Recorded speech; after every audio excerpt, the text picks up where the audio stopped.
Experience the world's most legendary racing events with iRacing. iRacing special events allow any member to compete in full-length multiplayer races based on some of the biggest events in motorsports all year round. Compete in virtual endurance races, such as the Daytona 24, Spa 24, and the Nürburgring 24 Hours. Take on some of the toughest races on the NASCAR schedule, such as the Daytona 500. We have events from disciplines all across the racing world, from the Indianapolis 500 to the Chili Bowl, from the Bathurst 1000 to the Crandon Championship. Our endurance special events utilize iRacing's team feature, where members can sign up and race together on their own team, swapping drivers throughout the race. Other events utilize iRacing Super Sessions, where you're not only racing against those on track, but against every driver taking part.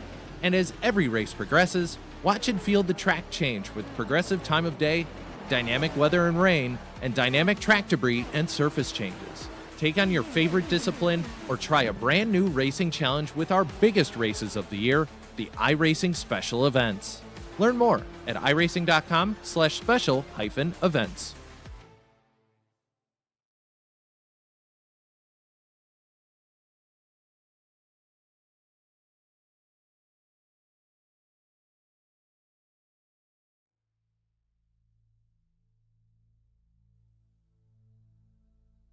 Welcome one, welcome all to SimSpeed TV. Just a couple of weeks ago, we kicked off the V8SCOPS 2026 season in style at Montreal with a particularly controversial series of events. We're staying in Canada and we'll see if the controversy continues here at Canadian Tire Motorsport Park, or Mosport, for round two.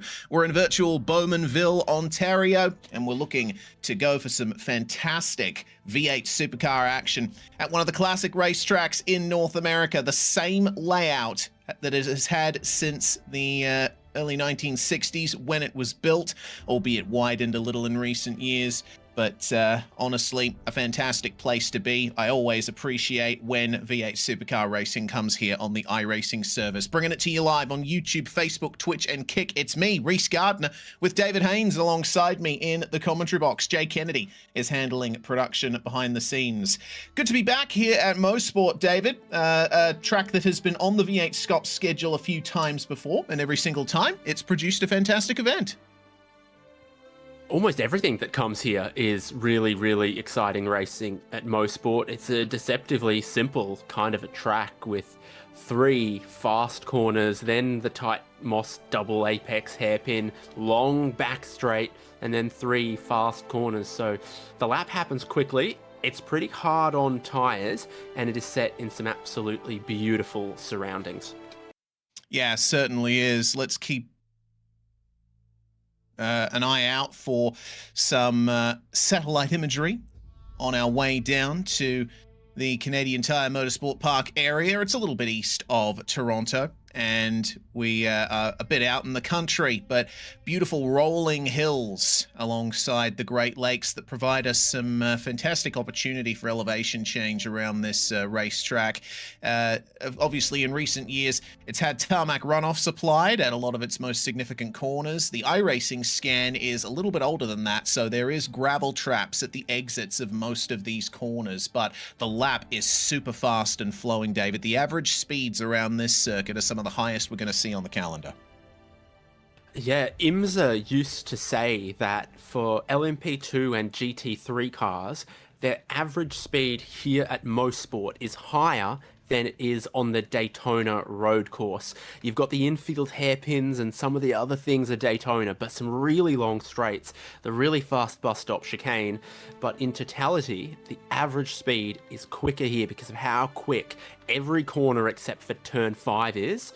And then you've got that long Mario Andretti straight where the cars will slipstream. Turn 8 is always a weird one to end the straight as well, because it's such a fast corner that some cars, you know, Formula 4s, etc., don't even think of turn 8 as a corner.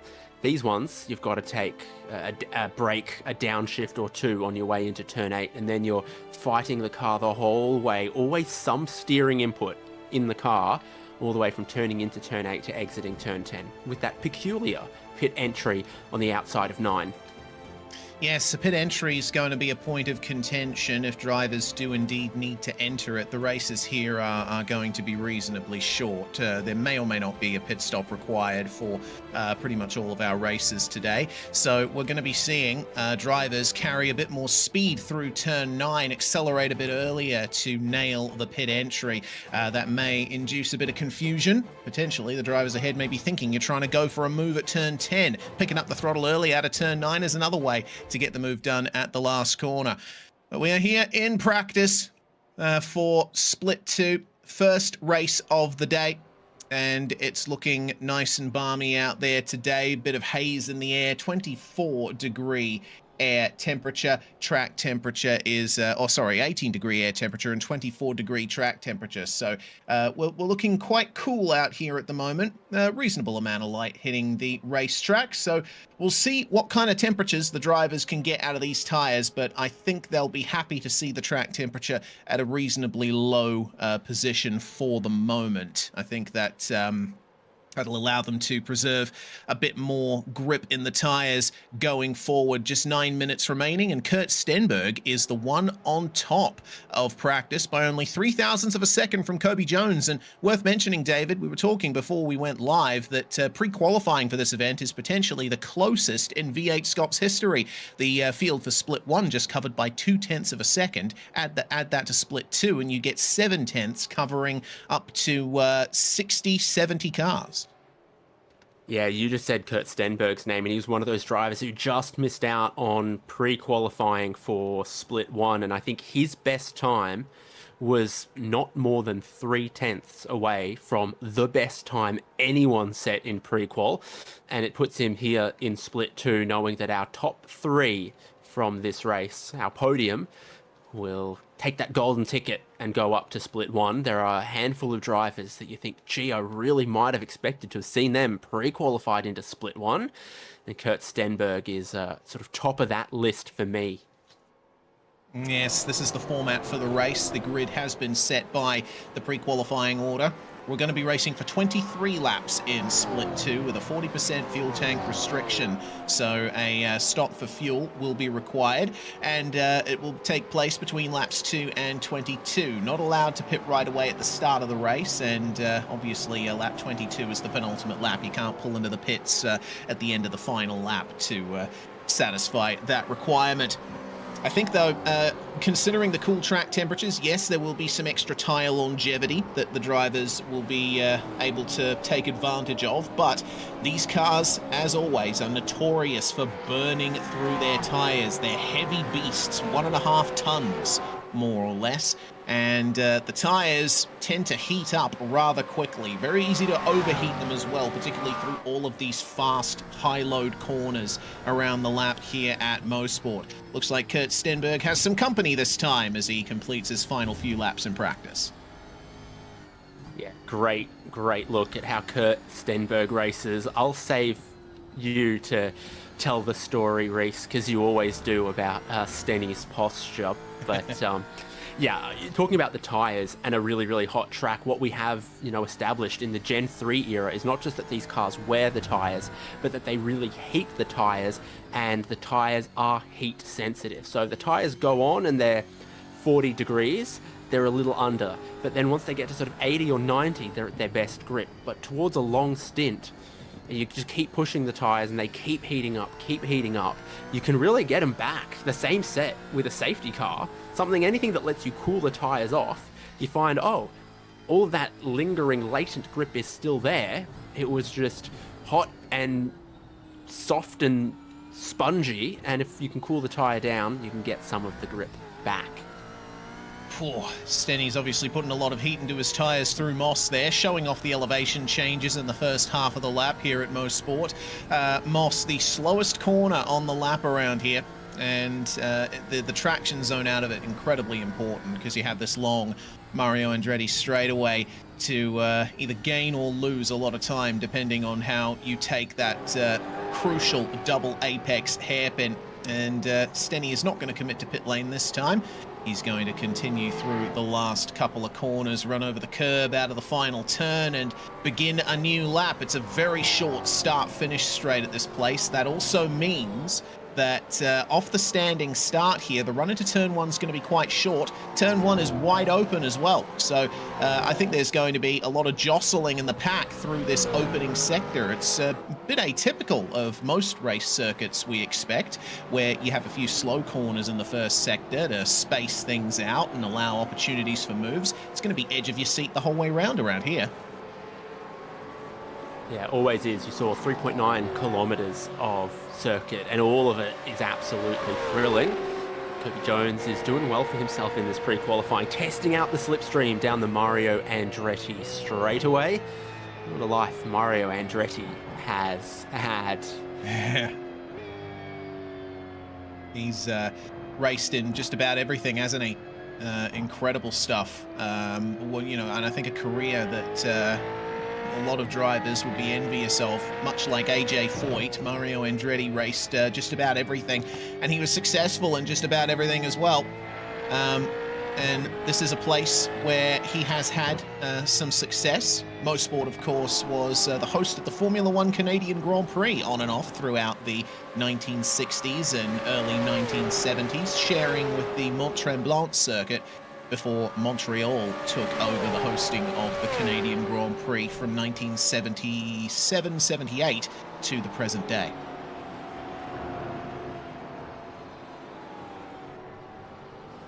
So this session they're in right now means very little to them in the grand scheme of everything. Qualifying order for the grid already set by pre-qualifying across the last 3 days. So this is all just get in there, get a little bit more practice, get sort of focused in the zone, build that muscle memory ready for when we go racing, feel out the conditions, see how the track is gripping up, and find your race car more than just your hot lap and qualifying car. Yes, indeed. Split 2 drivers don't necessarily have to worry about doing a qualifying run. They've had the 3 days of pre-qualifying in the week leading up to the race in order to sort out what their qualifying setup is like if they are gunning for a Split 1 spot. But Split 2, of course, has no qualifying session on race day. It's all about setting yourself up for that 23-lap race to come. Just under 3 minutes remaining in the session, and we've seen Kobe Jones take the top of the practice standings, but the times are incredibly close. There's only about 3.5 hundredths of a second separating Kobe Jones from Andrew Dutch.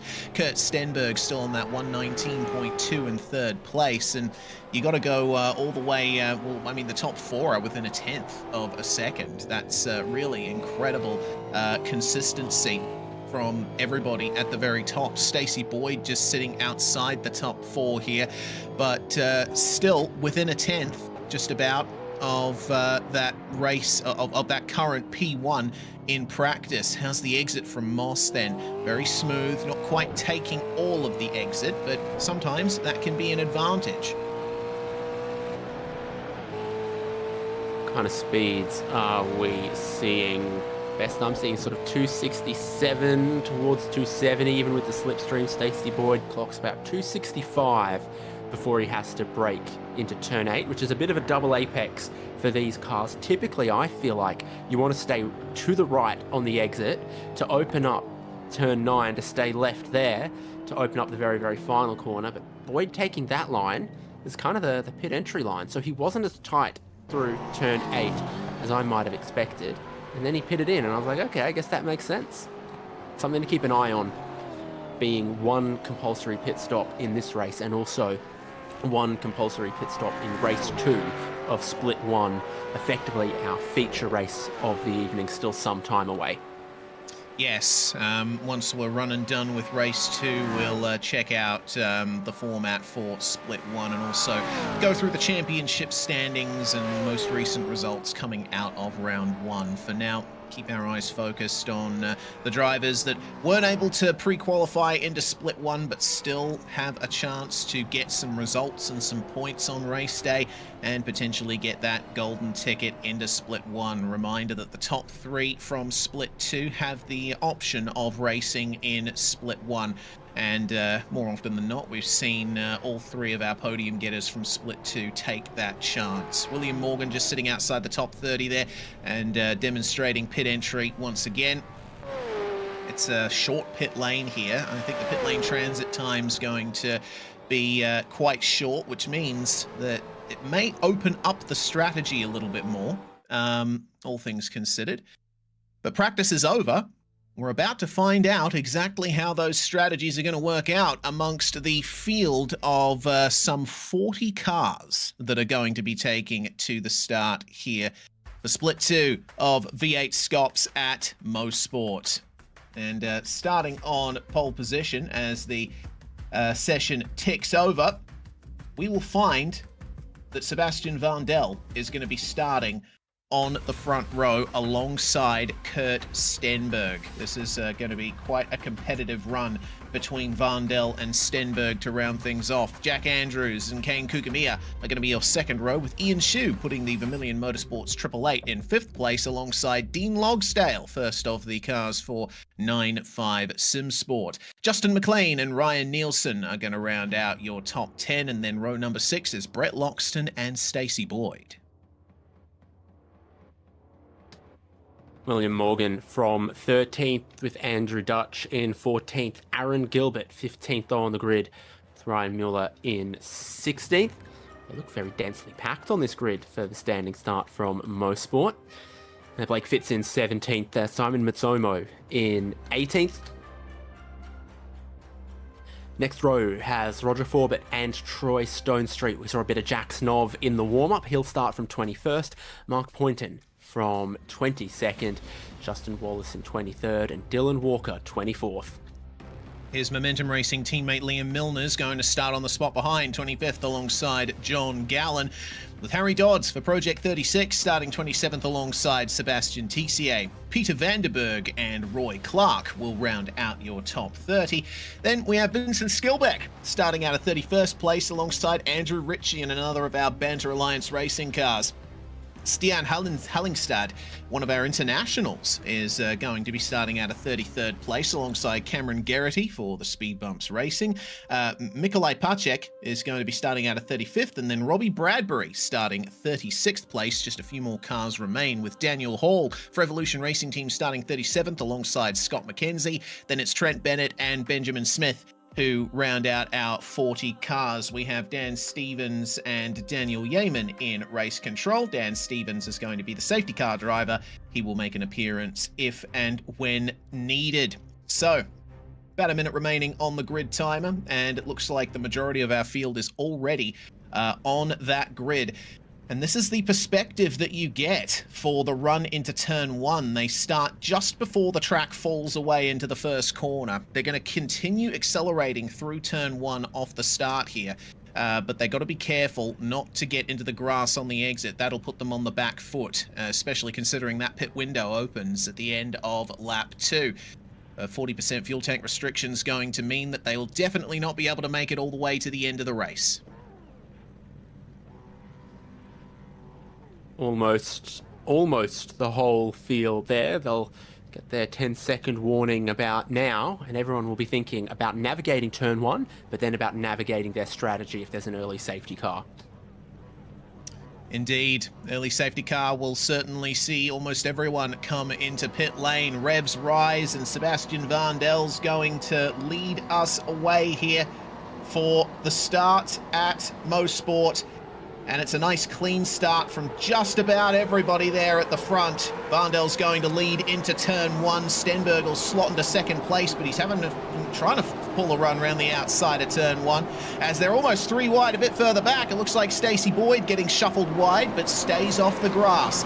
Looks like a clean start from everybody in the field. No casualties out of the first corner, but turn 2 certainly provides a bit of action as well. You see them jostling about, sliding as these cold tires have to come up to temperature, almost 3 wide through turn 3.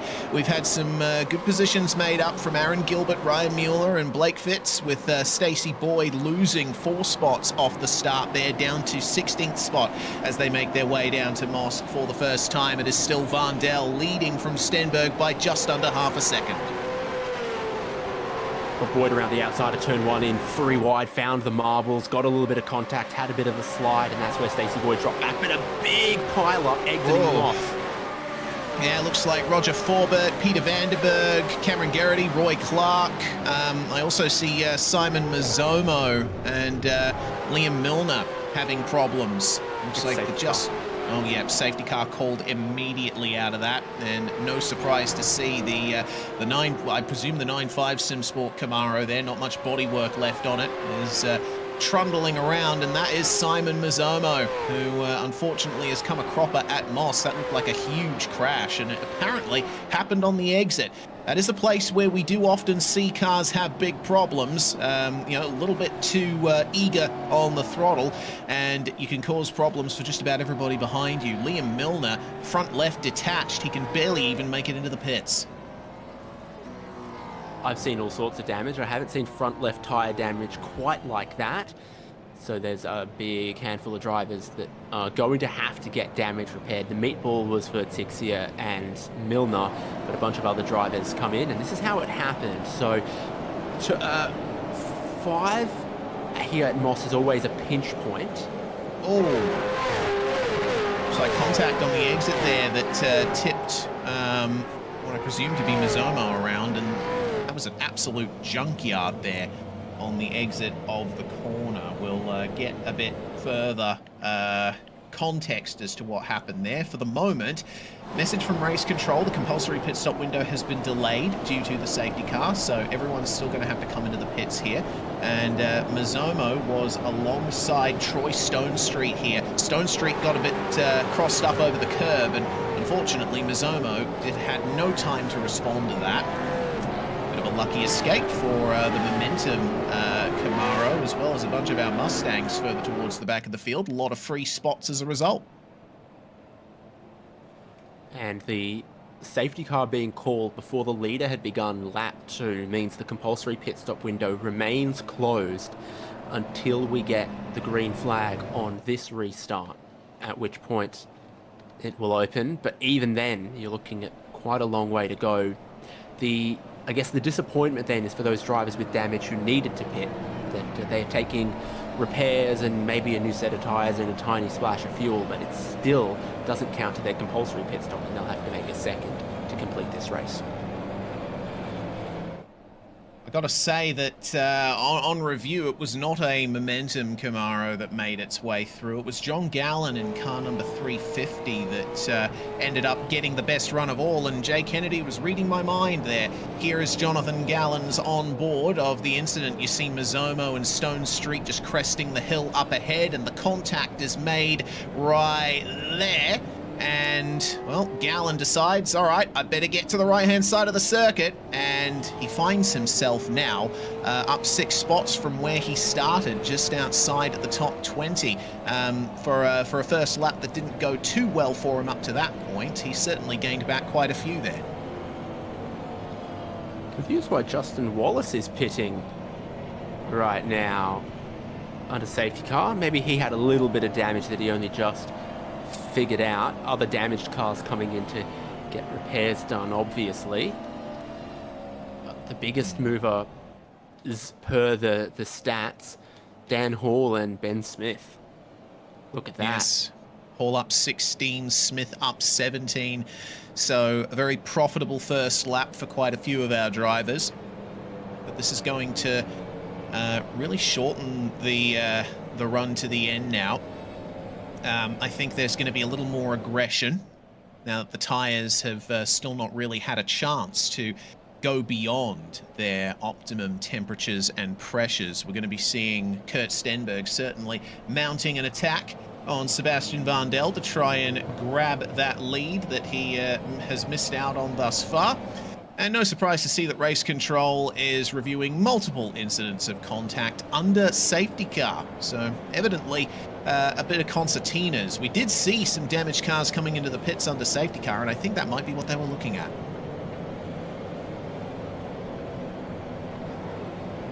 Well, there goes the BMW safety car.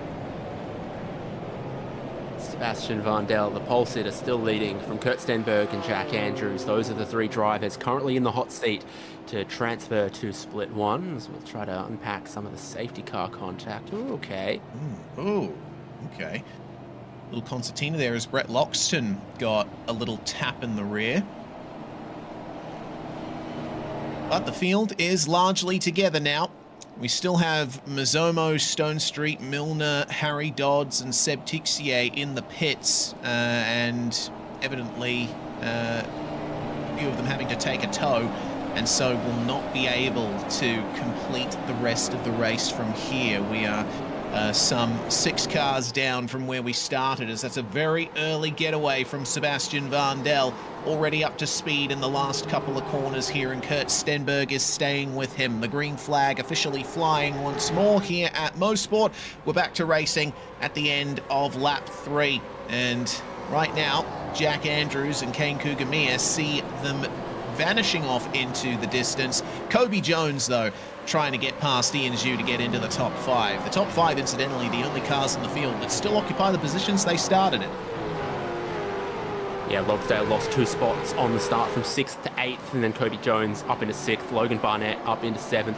2 quick drivers there, but pressuring into right now as the tyres will be very grippy right now. They've had a little bit of warm-up, then they've cooled off with the safety car. You'll have oodles and oodles of grip right now, heading towards Moss, the scene of the danger on lap 1. Oh, that's a tap. And another. Kobe Jones sending Ian Zhu a little bit off kilter there into Moss, and taking great advantage of that was Logan Barnett, who swept around the outside of the both of them on the way into Moss. Fantastic move from Logan Barnett. But now, Kobe Jones sees an opportunity to try and keep Dean Logsdale behind. Logsdale lost positions on the first couple of laps, and he wants to try and get them back. Ryan Nielsen for Banter Alliance Racing is our camera car for this battle, as there's side-by-side contact between the Mustangs into turn 8. Oh, that's a bit wide there from Logsdale. Shuffles his way past Kobe Jones, though not without a little bit of biff. Oh, and there's another one. Nielsen getting into the back of Jones and spinning into the final corner. This is going to result in a big crash once again. This time at the final corner as they slow up through 8, 9, and 10. Bunch of damaged cars crossing the start-finish line. Kugamiya picking up a new fastest lap of the race. A few drivers sneaking through for a couple of positions there as well. Ryan Mueller squeezed through into 9th. Blake Fitz into 10th. Oh, Justin McLean's wheel. It's not straight at all there. He was one of the cars that I think glanced off Logsdale as he spun through the final corners, so he's going to have to jump into the pits very shortly here. The compulsory pit stop window is open, so we will be seeing quite a few drivers, I'm sure, jump into the pits here and try and get out of this mess.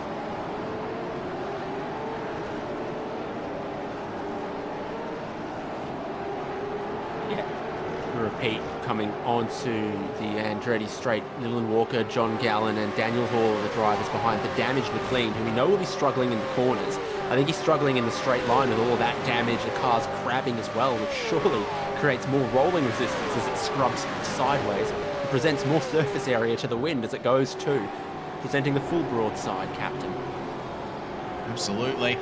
Well, we'll see Justin McLean come into the pits here as a slide behind there. Jonathan Gallen, who gained majorly under the incident that brought out the safety car. The next car to come to a stop in the final couple of corners, and he's going to have to wait for everybody to go by. And that's one of the Race on Oz cars that's had a problem there as well. I think it might be Benjamin Smith, and Stian Hallingstad, the Norwegian, is going to have to pull into the pits very early here as well. So big problems for many drivers in these final couple of corners. They'll be banking on another safety car to try and get that track position back. This is what caused the initial incident there.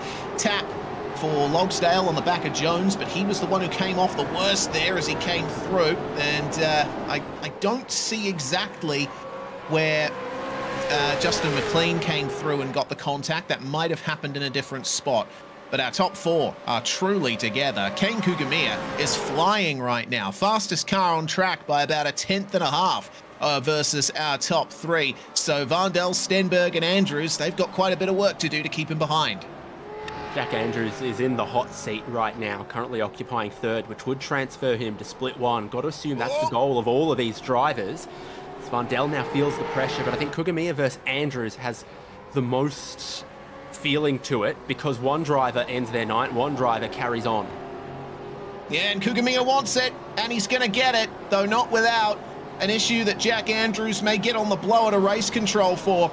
It was a late dive into turn one from Kugamiya, and he washed wide. Andrews fortunately making a recovery from that, but he's lost touch with the top three now. We'll have to keep an eye out for Logan Barnett, who's another pretty good charger in this race. Kugamiya then has a car length or so space between himself and the battle between Stenberg and Van Del. He'll obviously wait for race control to make their decision, I'm sure, before he ends up giving the position back to Barnett, if that is indeed what happens. As we focus a little bit further down, Daniel Hall now up 22 spots from where he started, and Dylan Walker's going to try and follow him on that advance. Dan Hall now the driver with the most positions gained, with the demise of Ben Smith, who was sort of tying or beating him in that regard. Hall, one of the last drivers to scrape through pre-qualifying into Split 2. He's gone the correct direction through all of the issues so far. Contact for the lead! 22. Oh, Kurt Stenberg did the dive again at the final turn, and this time he hit Sebastian Vandel wide. And Vandel's back to third now under pressure from Jack Andrews. So Andrews might still be able to get back onto the podium out of this, but our top two running, probably both having a look from race control. As all that's happened, Logan Barnett's gotten closer to this leading group as well. You see him in the pictures. We see what happened for the race lead. Yeah, Stenberg diving up the inside, but probably not entirely alongside. Maybe alongside far enough that that Vandel would be expected to give him room, but it was a bit of a late decision there, and I wouldn't expect him to go wide on purpose to let Stenny go. They're all fighting for those top honours, as there's a pass behind for 6th place. That's Dean Logsdale and Ian Hsu. Logsdale, I'm quite amazed, has managed to continue moving himself a little bit further up this field, but he's going to have a lot of pressure from that 888 Camaro. The Vermilion Esports machine up the inside at turn 8 and is going to clear Logsdale on the way through, passing behind between Kobe Jones and Ryan Mueller.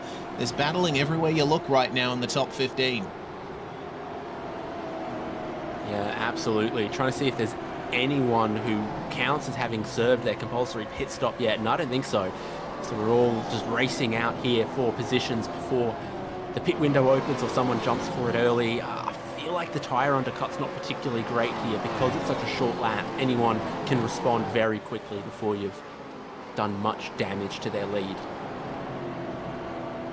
Interesting to see that the incident between Mazzomo and the other car that caused the incident was Stone Street. No further action from race control, evidently. The mistake, presumably getting sent wide onto that bumpy tarmac on the exit of Moss and losing the rear from Stone Street, deemed not worthy of a penalty. So, yeah, interesting to see that there's no penalties that's come out from that particular incident, but I think the bigger incident it caused is going to have a little bit more besides to work out.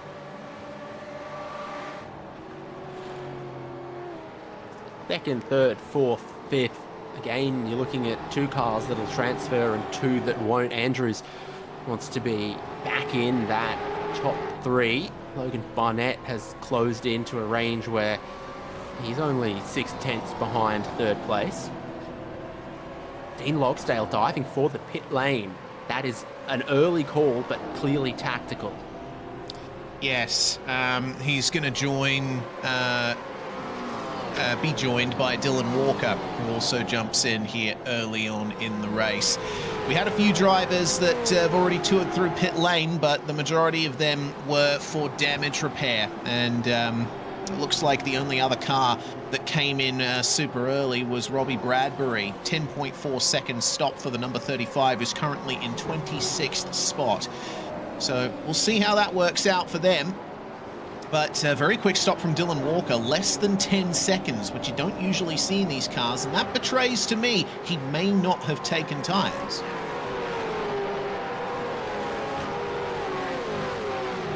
Yeah, we see this sometimes, about 10 or 11 seconds to change 4 tyres.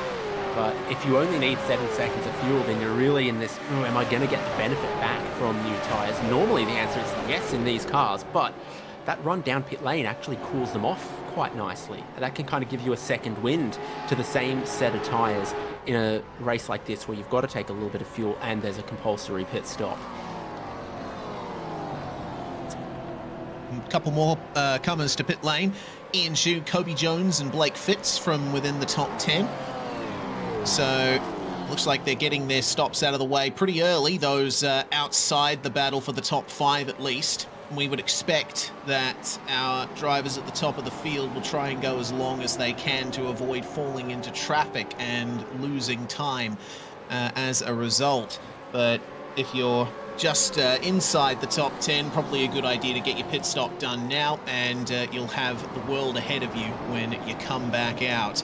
The stops completed very nicely for Xu, Fitz and Logsdale, about 10 to 11 seconds. So there's tyres for those guys, certainly. But yeah, remains to be seen what Dylan Walker can do with that less than 10-second stop. Keep an eye on Sebastian Vandel, who's now trying to get back into second place. Kane Kugamiya holding on to second. Will there be a return serve here from the 458?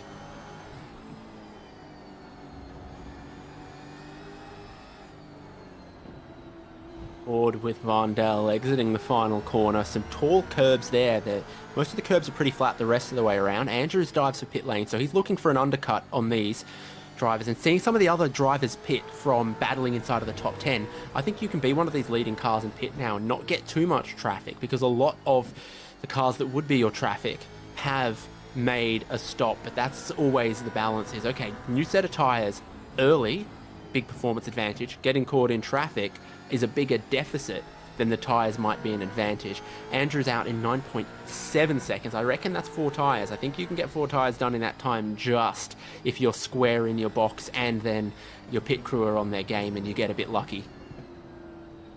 Yeah, all things considered, potentially Dylan Walker might have done the same thing. Black flag, meanwhile, for William Morgan.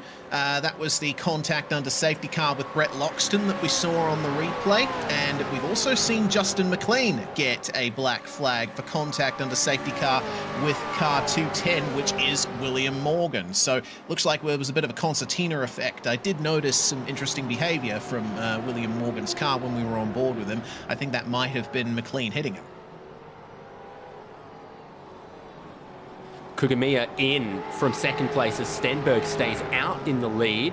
Vandel follows Stenberg, but Barnett follows Kugamiya, and we've got a split in the strategies. It looks like Andrews has actually come out in a tiny bit of traffic, just clearing Mark Poynter now. So I don't think Andrews is going to be able to undercut them quite as much as they might have liked. The race leader as focused as ever. Yes. Hopefully not with a backseat driver. No, certainly. Oh, that was a bit of a slide there coming out of turn 3. I believe I mentioned this last round as well, but yeah, Kurt Stenberg initially started sim racing on a backless stool, and that's the reason why he leans forward in his seat. Even after upgrading to a proper seat on a rig, he's still kept the same driving position. Well, most recent pitters have filtered out now, and Barnett and Kugamiya have come out ahead of Jack Andrews, but Andrews looks to be making a good run here on much warmer tyres. Yeah, Barnett has overcut Jack Andrews for the track position here, so overall... Whoa! Easy does it. Space given, and it looks like Barnett's going to get the run out of Moss. It's tough to know what position you want to be in here as well, heading to the next corner. Probably the right-hand side, the place to be. Stenberg, Vandel are coming in. 13 laps completed with 10 to go. They are going to have some pretty fresh tyres right to the end. But we will keep an eye on their pit stop times. This has worked out okay for Andrews. Certainly has. He's managed to make his way back past Logan Barnett, presumably coming into turn 8. As our leaders are done, and it looks like Vandel's gotten a quicker stop than Stenberg. 7/10 quicker through the lane. Actually, more than that. Stenberg's stop 11.3 seconds. He's definitely gone for fresh tyres, but unsure whether Vandel's done that. I feel like that's a little too quick for Vandel. Stenberg definitely losing some positions amongst all of this. Kugamiya and Vandel ahead of Stenberg. I wonder if Stenberg also might have had some problems on the pit entry, because everything factors in the way you attack the pit entry, how quickly you get down to the speed limit, and how well you position yourself in your pit stall. And they've got a lapped car here as well, I believe, that might be just compromising Stenberg's momentum. It's got Jack Andrews all over Stenny, because exiting Moss Corner, Stenberg had to check up and take a tight line. Andrews and Barnett have got a great run at him, and that's for the third place. It's for the hot seat. It's for the transfer ticket. That it is. We had only 3 cars left to take a stop just before. Now 2 of them have jumped in. Aaron Gilbert and Brett Loxton making their stops for Team Jinx shifters. That will leave Scott McKenzie now also coming into the lane as well. So that's everybody through pit lane, apart from Trent Bennett, I think, who came in 13 laps ago and only drove through the lane. So there we go. Our top 5, top 10 is now back in order now and in their respective positions on the track. And it's going to be an out-and-out fight to the end. Kane Kugamiya leading the way by 1.5 seconds from Sebastian Vandel, who's starting to lose time hand over fist to Stenberg, Andrews and Barnett. I wish we got better information about the tyres on the car, because we're just left to guess based on the pit stop times. The car going up and down on the jacks tells us nothing, because these cars go up on the jacks to take fuel only. GT cars, MX-5s, we can tell more information visually if we watch the stop. We can't tell a whole lot from either the API data or from watching the stops here, other than say that that was a really quick stop from Vandel, and he just doesn't seem, now that they've had a lap, that he's got the same grip that Stenberg's got. Yeah, you can see Stenny's rounding him up nicely here in the final couple of corners, and that seems to be the part of the circuit where Stenberg is strongest, that run from turns 9 and 10. And Stenberg proving that substantially fastest car in the top 5 at the moment. 119.1 playing a 119.3 for Vandel, but Kane Kugamiya's pace up the front is looking more and more difficult to overcome as the lead remains at about 1.4 seconds. In comes Justin McLean, presumably for his penalty, and Justin Wallace making his way into the pit lane as well. We saw up on screen a little bit earlier, Trent Bennett in car 69 was given a black flag for contact on lap 5 with Vincent Skilbeck. So race control's looking very busy. Stenberg's going to be quite busy as well here, trying to make his way past Sebastian Vandel. This is our first and second on the grid right here, but Kane Kugamiya up ahead, making his way up from 4th to be in the lead by now only a second. He's lost a bit on this lap. Let's see if he had a little bit of a mistake, or maybe his tyres might also be struggling a little bit. Can I give you a crazy suggestion? If you're Sebastian Vandel, you let Kurt Stenberg go. Yeah, this, whoa, it looks like he might have to, maybe. No, he covers him. Defense from Vandel here. I mean, he knows that as long as he stays in the top 3, he'll get that golden ticket to split 1. So I guess up to a point, it doesn't really matter whether he wins or not. But, oh dear, Stenberg catching the grass on the way into turn 2, and it looked like Barnett did the same thing. Yeah, Barnett was crazy sideways. I don't know how they've done that, if it's like on the downshift coming over the crest of the hill, or it's the tyres on the grass on the right-hand side. But sometimes, you know, you're still turning right exiting turn 1 when you need to start turning left for turn 2, and maybe in the change of direction, they've both lost it a little bit. But that's probably hard-in-mouth stuff for Kurt Stenberg. Would think he deserves to be in top split. He performs well when he's in top split, but now he's in the last spot that could possibly send him to split 1. Kobe Jones falling down the order. We're going to find out what happened to him shortly, but our top 4 are truly together now. we've gotten some extra information about stop times. We'll go through in a second. He was given some help by one of the Jinx Shifters cars, potentially Loxton. Oh, it was Loxton broadside through turn 3, but everyone taking good avoiding action there, so Jones only has minor damage to contend with from there. Shame though for Kobe. He was doing quite well. In contention for a top 10 at least, but now he's down 7 spots from where he started. Now the fight for the lead is on. Is struggling massively. 20.1 last lap compared to a 19.4 for Vandel, who has... Is Kugamiya short on fuel or something? He's got a problem for sure. The pace has gone nowhere in the last 2 laps. This is weird. Potentially he is short on fuel, but a 9.9 second stop. I mean, Vandel had a shorter stop than Kugamiya, and Jack Andrews had the same stop length as Kugamiya, so I'm not sure what's going on here. But either way, Vandel's going to go for the move at Moss and get it done. Stenberg's going to follow him through, or at least try to. Kugamiya with the outside line getting a slightly straighter exit, and so he'll maintain the pace. He has the slipstream off Vandel. Stenny has no one to slipstream off. Well, I was an idiot for suggesting Vandel should let Stenberg go, because now Vandel's in position to win this race. Kugamiya is losing time massively everywhere. He's got no fuel. He's got no drive. Did he maybe have an issue in the pit stop that the car was waiting on the tyres, but they didn't get enough fuel in? Yeah, there's potential for that for sure.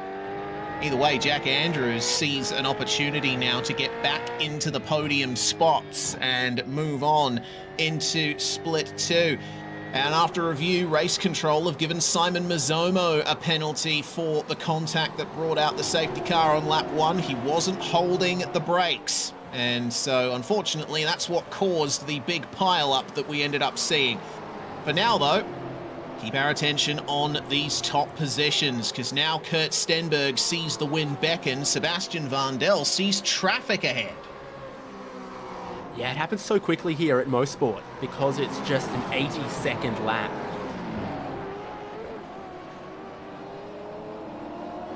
Yeah, it's over just like that. Parks Stenberg in the middle of Moss and then straightens up the exit from the last apex. So he really checked up his speed deliberately between the apexes. And then once Stenberg was off the throttle, Vandel went. He's trying to push Stenberg into Kugamiya and Andrews. And it worked pretty well. Very clever. Yeah, a lot of corners around this circuit provide great opportunities for alternative lines and really showing off what you can do to outfox your opponents. Kugamiya super slow out of turn 9, and he's going to let Jack Andrews go just about. He's going to fight the position as much as he can, but Kugamiya is obviously compromised in some way, and he'll have to yield. Now Andrews is back on the podium. The speed looks like, for Kugamiya, that he's losing it all the way into these corners, into the braking zones. Mid-corner, his speed's okay, but particularly at the end of the long straightaway, I think he just has to roll the throttle, and he looks to be managing the fuel more than managing the tyre grip. That means that Logan Barnett is on for a top 4 here at least, and if he can fight with Andrews, maybe a top 3, but there's less and less time through every single lap.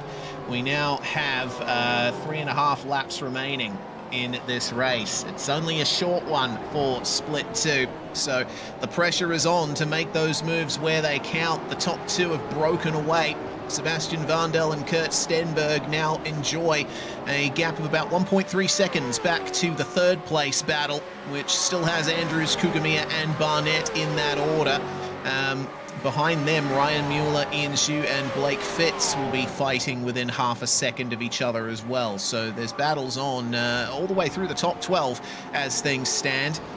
But now we'll start to see a little bit more here from Stenberg and Vandel. There's contact again for the lead. Stenberg's loved to try it up the inside of the final corner, but it hasn't always worked. Definitely didn't work that time. He's now back to a few car lengths behind.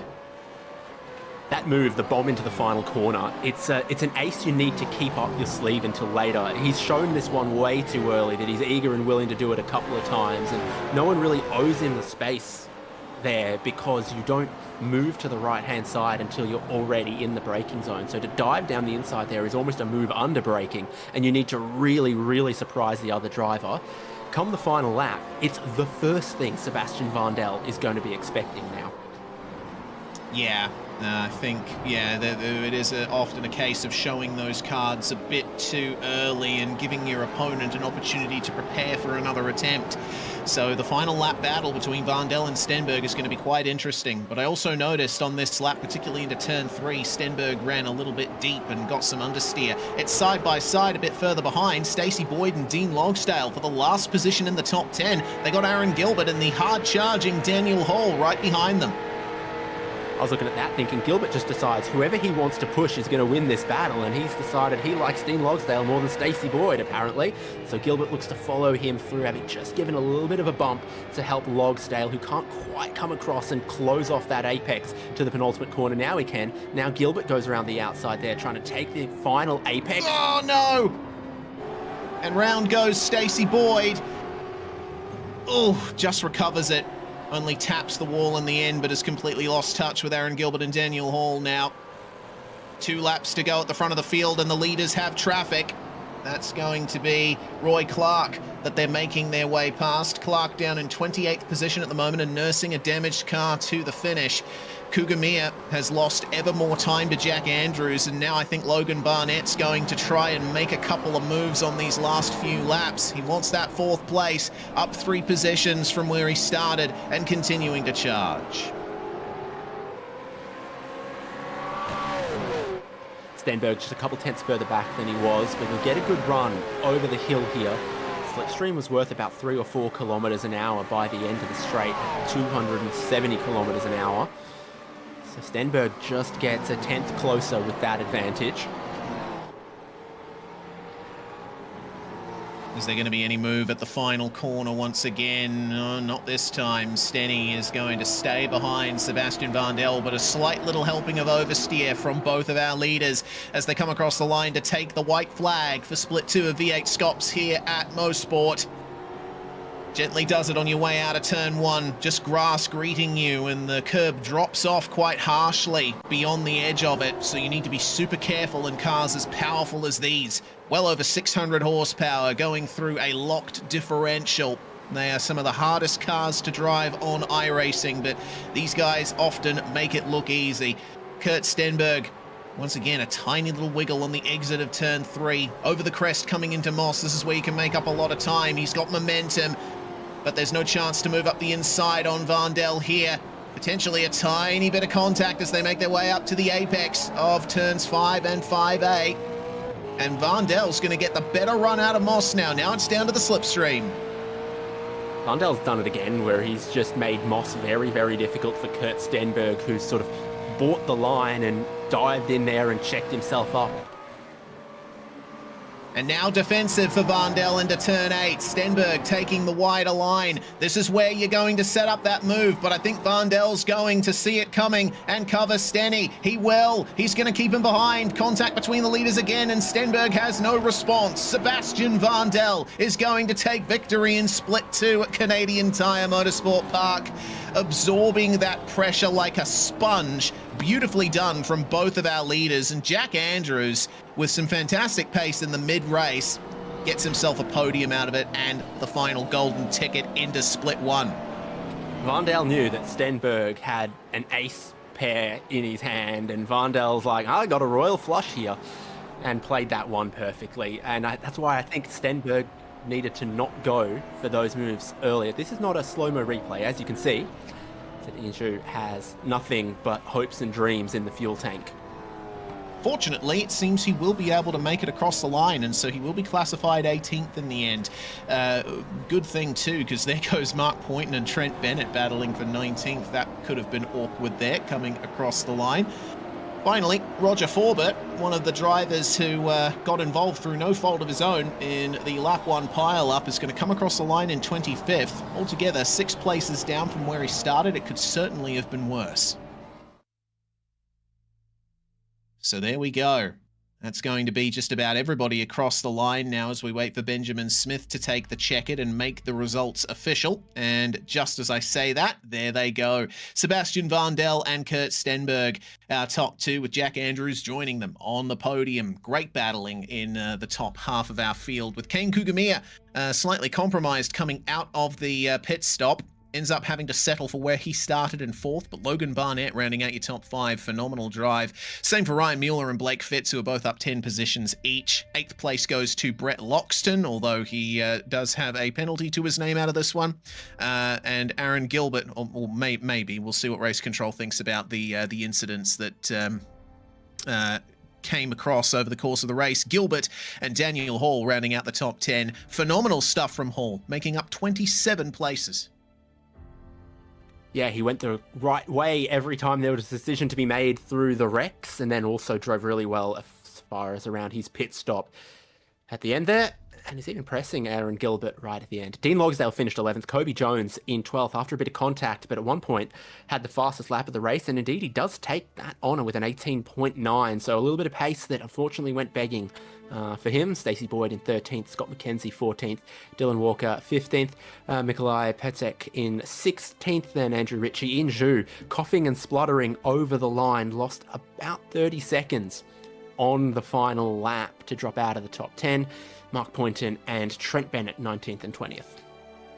In 21st, Jack Snov, a long road around to finishing exactly where he started, with Justin Wallace making up 1 spot to 22nd. Stian Hallingstad, we saw him facing the wrong way in the final corners early on in the race, but ultimately 10 places up for the Norwegian. Robbie Bradbury finishing just behind him, with Roger Forber 25th, and then it's Cameron Gerrity and Benjamin Smith, the last cars on the lead lap, with Roy Clark, Peter Vanderberg and Vincent Skilbeck, the first cars a lap down.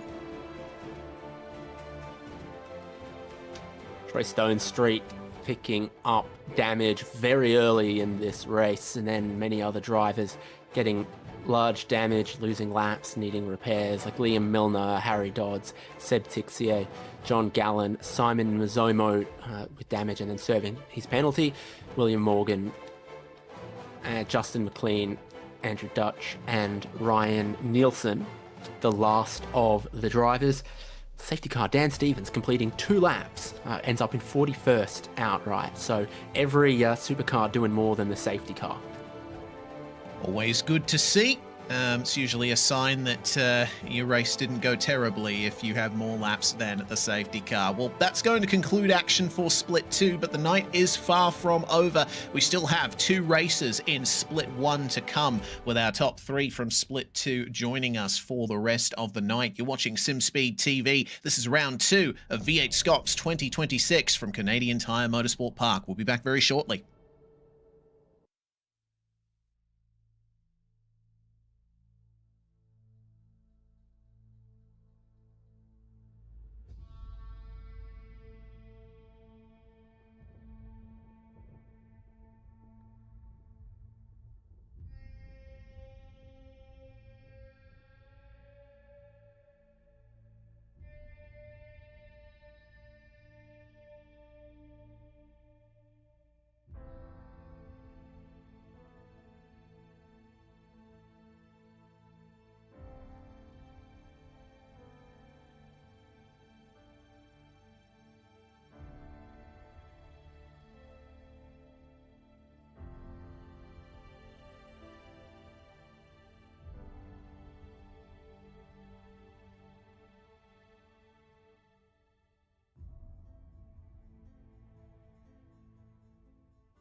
Experience the world's most legendary racing events with iRacing.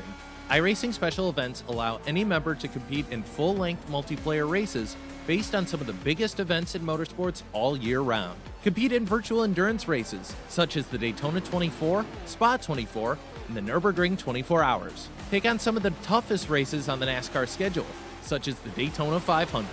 We have events from disciplines all across the racing world, from the Indianapolis 500 to the Chili Bowl, from the Bathurst 1000 to the Crandon Championship.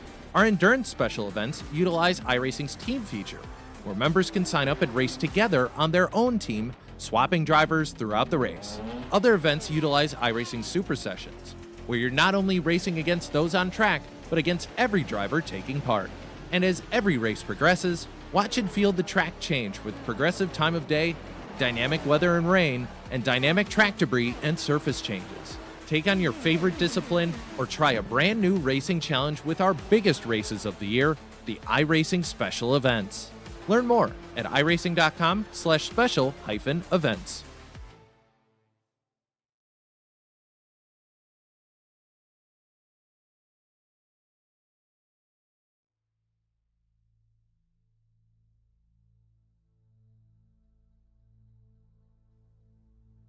You're watching SimSpeed TV. It's time for Split 1 action here in the second round of the V8SCOPS Championship for 2026. One of the premier V8 Supercar series in the iRacing Supercar community. And we're here at a track which is quite a classic circuit in both the historical sense and in terms of racing that these cars have had on the sim over the years. Some of the best supercar races on iRacing have taken place right here at Mosport, and it's a very cold Mosport that we come to for Split 1 action. Once again, I'm Reese Gardner with David Haynes alongside Jay Kennedy behind the scenes. And, well, David, we were told that based off real world weather, it's currently snowing in the area of this track at the moment, but it's looking a little bit slippery out there in practice for Split 1. I've touched snow in Canada. It was not skiing season, but I went to the top of one of the mountains and there was still a bit of snow there. It was lovely, but not what you want on the racetrack so much. We load in to check out the track state and it looks cold, wet, slippery, but definitely drying. The problem though when it is cold is the track doesn't dry especially rapidly. We've got a warm-up session now into qualifying sessions and into the first of two races. I'm sure you're gonna cover that off, but there is plenty of time, cars, etc. for this dynamic track to evolve in either direction. Yeah, a lot of time indeed. Here's what we've got on the cards for Split 1 today. It is a split sprint and feature style night that we've got going here. 19 laps for the first race, 38 laps for the second. And the important difference maker is going to be qualifying. We have a single group qualifying session. Group 1 and Group 2 obviously going out one after the other over the course of 35 minutes. And, well, it's going to be a top 10 invert from qualifying for the start of race 1. The grid from qualifying will stay the same for race 2, though. So whoever runs the fastest time in the upcoming session is going to be starting 10th for the first race. A bit more about the weather right now. I'm seeing this right. 15 degrees on track does not conducive to the water clearing quickly. Still overcast, gentle breezes. And hopefully it even warms up enough that the liveries load onto some of these cars. Here's hoping. Bo Albert is currently the fastest in the practice session, and he was talking to us about how cold the track is and how much he was worried about just how fast the track could potentially be if/when it dries out. They don't have much time to go until qualifying. We may or may not have a drying qualifying session as well. So It's a lot of potential here for quite the mixed up grid that we're going to be seeing, especially with that top 10 invert for race 1 getting taken into account as well. Weather radar up there on the bottom right of your screen. Obviously no rain or moisture coming down onto the circuit, but it certainly left its mark a while ago, and now it's up to the drivers to put as much energy as they can into the track and make sure that they get that dry line going. We're starting to see a little bit more of that now. You see the track starting to evolve in real time as the lap times continue to come down.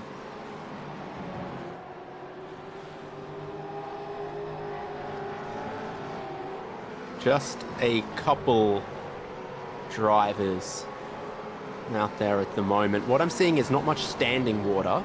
So the raceable parts of the racetrack are actually not that far away from drying a little bit. You give it another 10, 15, 20 minutes and you'll be putting slicks on and just hoping that 2 or 3 or 4 laps is enough to warm them up on this. Yes, indeed. While we're at it, good chance to check out where we're racing once again with this circuit being a beautiful flowing layout that at full chat in a supercar could be completed in under 80 seconds. Canadian Tire Motorsport Park has been around since the early 1960s, and it's only really had one major change to the way you attack it. In the 1990s, it was widened, but it has kept the same layout, same basic shape for all of its existence. One of only a few racetracks, one of only a few major racetracks in the world that can actually say that. VIR? Yeah, VIR's kept the same layout for its whole existence. So has Road America. But the vast majority of racetracks in the world have changed over time, especially if they've been around for pretty much 60 years, as this place has. But we'll find our way through to these very fast corners in the opening sector. Slowest corner on the circuit is Moss down at turn 5B. The exit, incredibly important, as we found out in the Split 2 race. But turns 8, 9, and 10 are the real action points of the lap, as we saw with Kurt Stenberg and Sebastian Vandel in Split 2, David. Turn 10, a popular overtaking opportunity, but you don't want to show that hand too early. Yeah, but not an easy overtaking opportunity because, again, you're just coming out of turn 9. In these cars, you've already shed a lot of speed through 8 and 9, so it's not a massive braking zone like it might be in Formula cars or GT cars, so all of that presents a little bit of a challenge, and then it's tough to get a better exit than someone off 5B, so all of that was making overtaking slightly difficult, but you can always rely on a mistake eventually coming from your rival. We saw even the best touching a little bit of the grass on the way into turn 2 or running a bit wide out of turn 1, and turn 3 is a difficult braking zone as well as the corner tightens and then opens and just feels like it keeps on going, particularly as your tyres wear.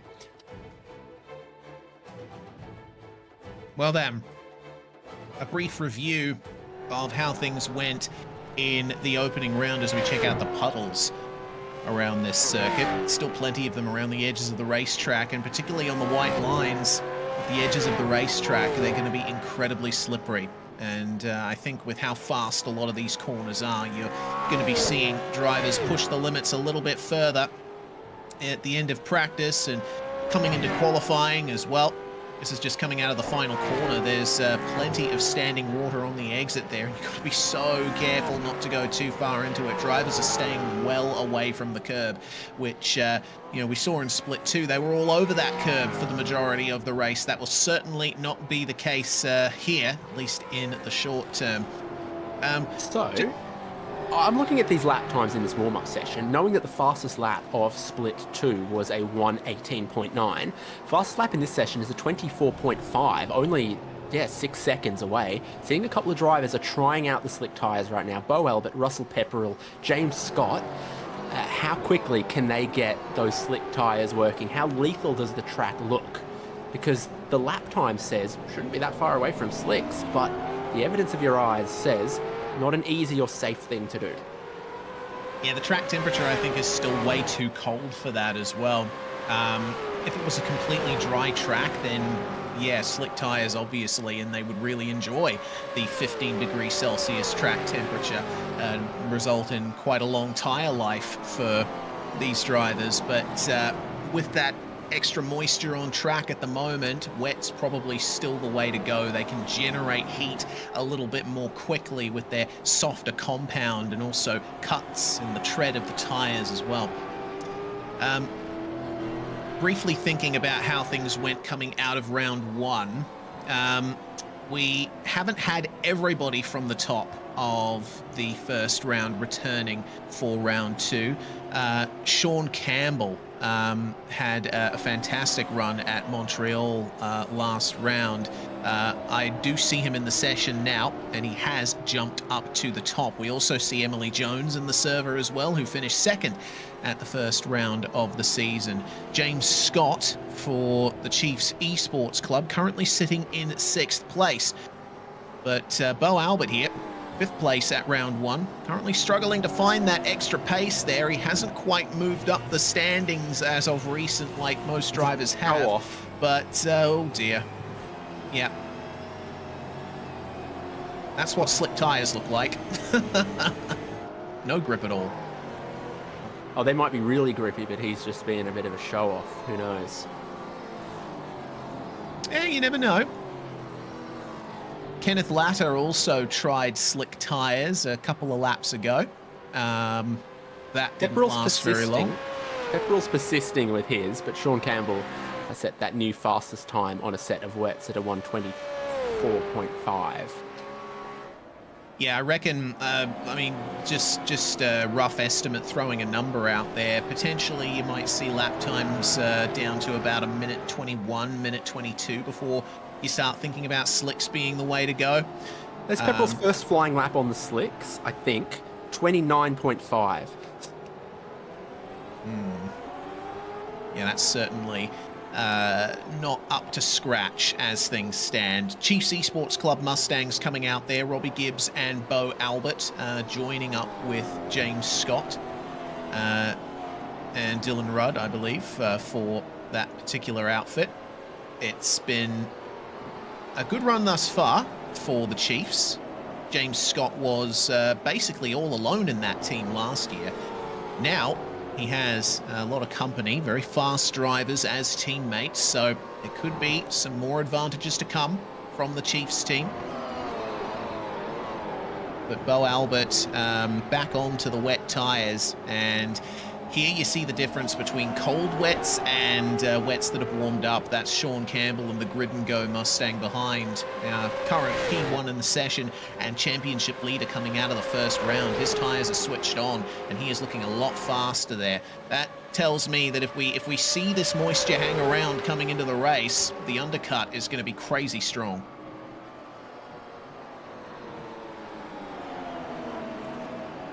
Just fun to watch the differences. Like Robbie Gibbs has just bended on the outlap of his slick tyres. Pepperell's persisting with his, just crosses the line and goes from a 129 to a 130. So he is still struggling to get any temperature and find any improvement there. With the traffic, Sean Campbell hasn't gone any quicker than that 24.5.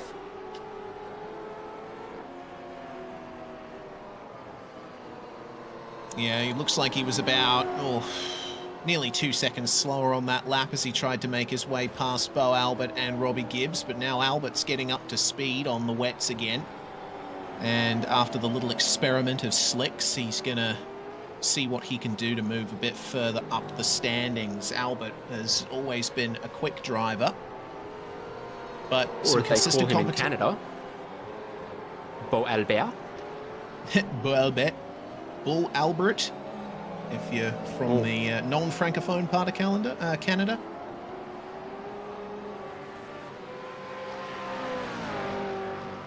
Mosport not too far away from Quebec, honestly.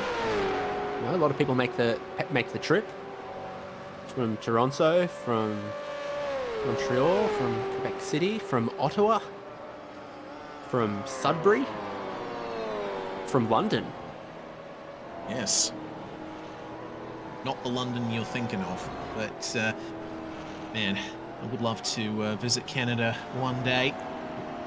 The Victoria Day Speed Fest, I believe, is taking place.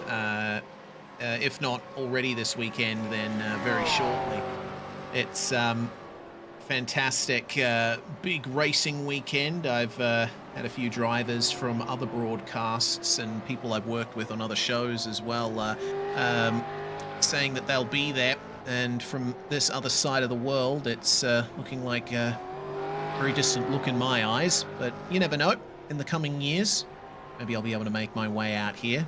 You've certainly been to North America in the past, David, with your exploits with Team Hugh Jass. For $1 million, name one North American track I've raced. Road America. Road America is incorrect. Damn. I'm poor. Pepperell is persisting with his slicks. He's gone to a 128.3. Correct answers were Sebring, VIR, Autobahn, and Carolina Motorsports Park. Took you a bit to get those last two out, David. You sure that you're not in trouble of losing the million? No, I still got the million. The other $1 million question that you could have won is if you said Indianapolis as one of my answers, but also as one of the tracks where Formula One has reversed the direction that it races. Yes, indeed. That old road course Pepperell hits. I wanted to see Pepperell do another lap on slicks because he was getting quicker. He was only 2 or 3 seconds away from the wet tyres.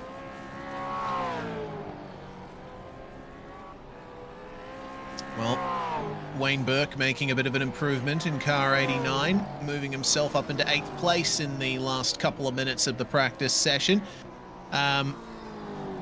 Seeing that Dylan Rudd and Sean Campbell were experimenting with the slicks ever so briefly, but they are deciding it's not the way to go. Rayan Leonage is also on slicks as well for Phoenix Racing Team. New livery for Phoenix with HRS squarely on the sides of the car now, a little bit more dark grey / black on the livery, looking very mean and quite nice indeed. A lot of clean liveries in V8SCOPS. All of these drivers that have come out here and tried the slicks, if they haven't improved, that's not a failure, it's just knowledge. Now they know, okay, this is what the crossover would feel like.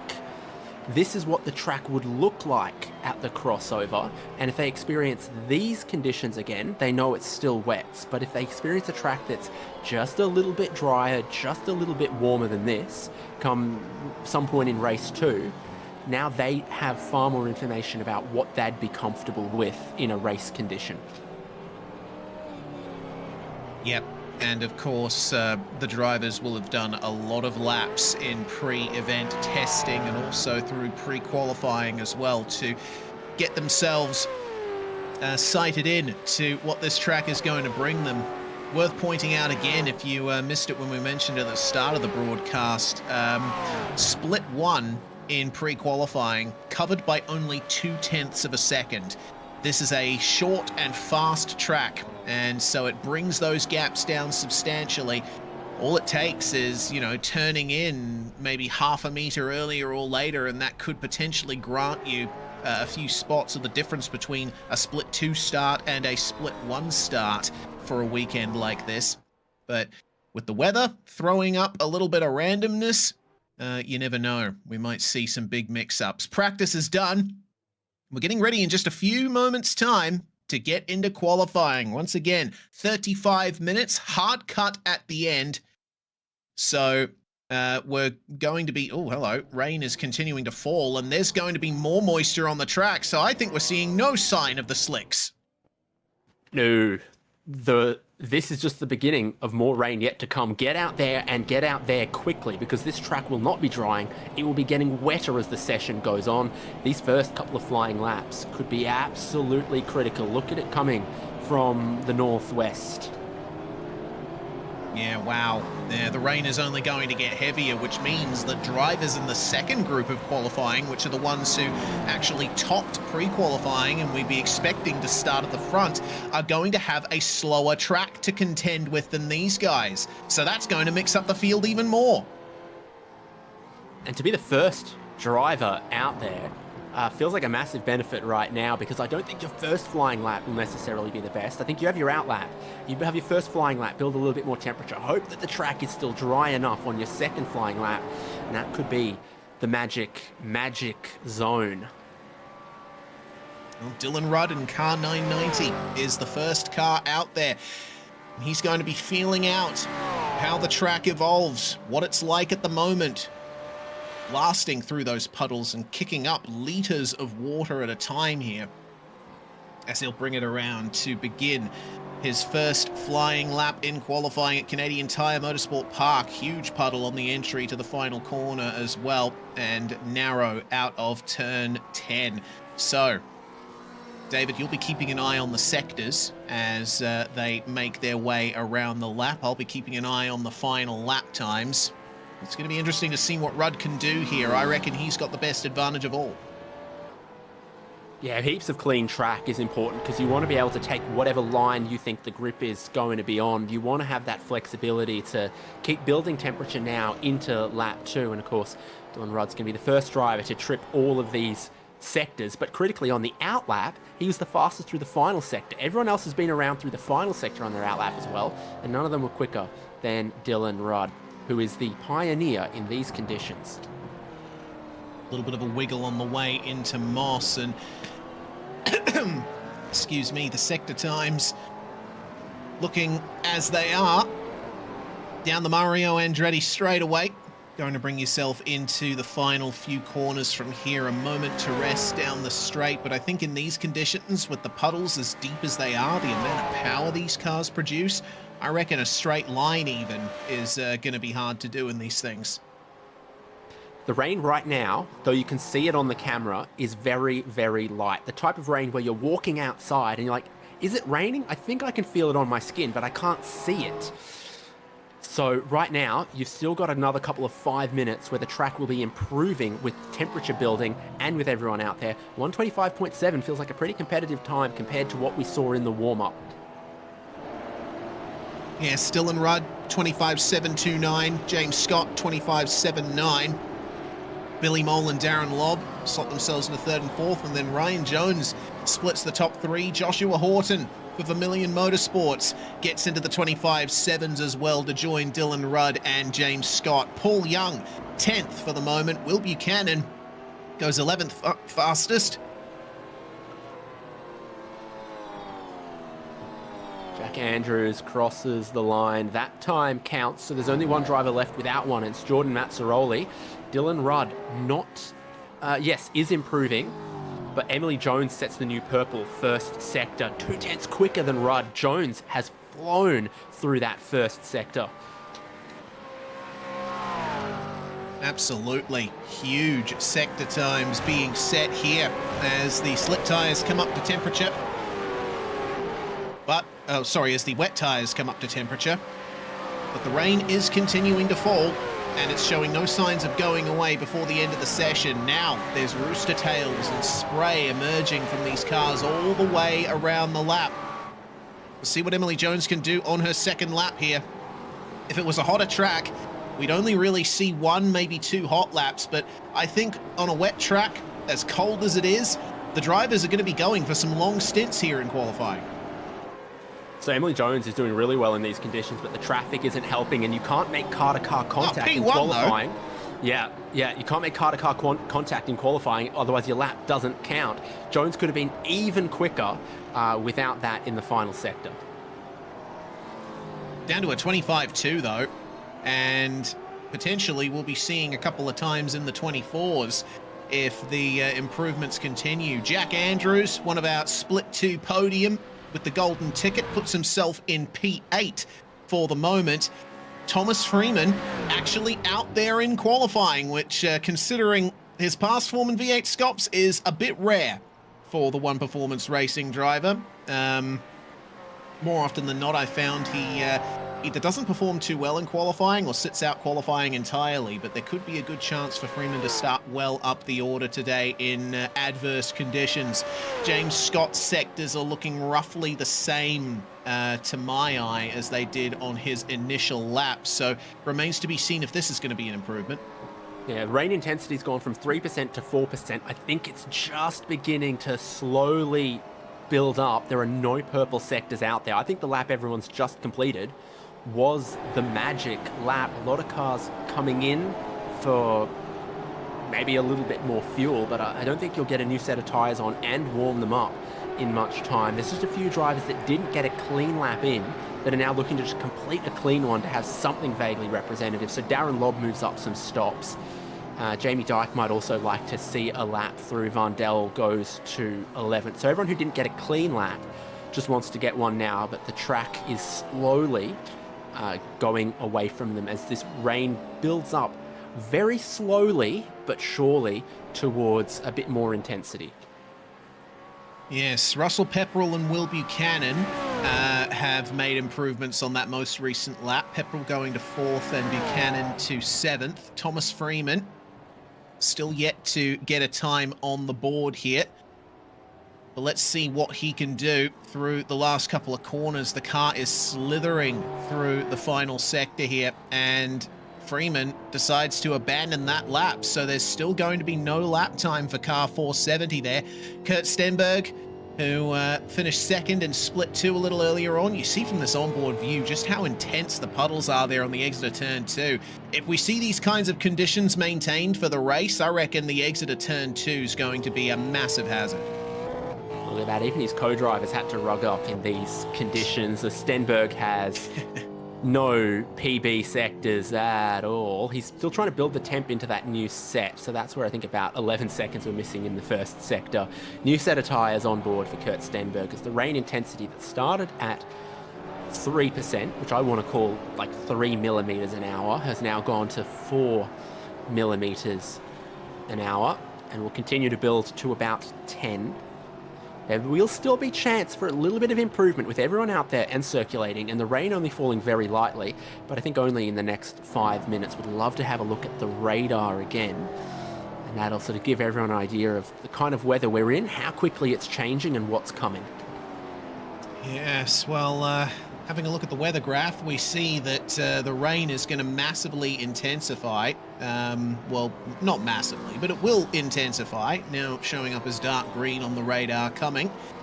That means that the drivers in the second group are probably just going to have to come to terms with the fact that they won't be up the front. The drivers that went out first here in this initial session are the ones with the advantage.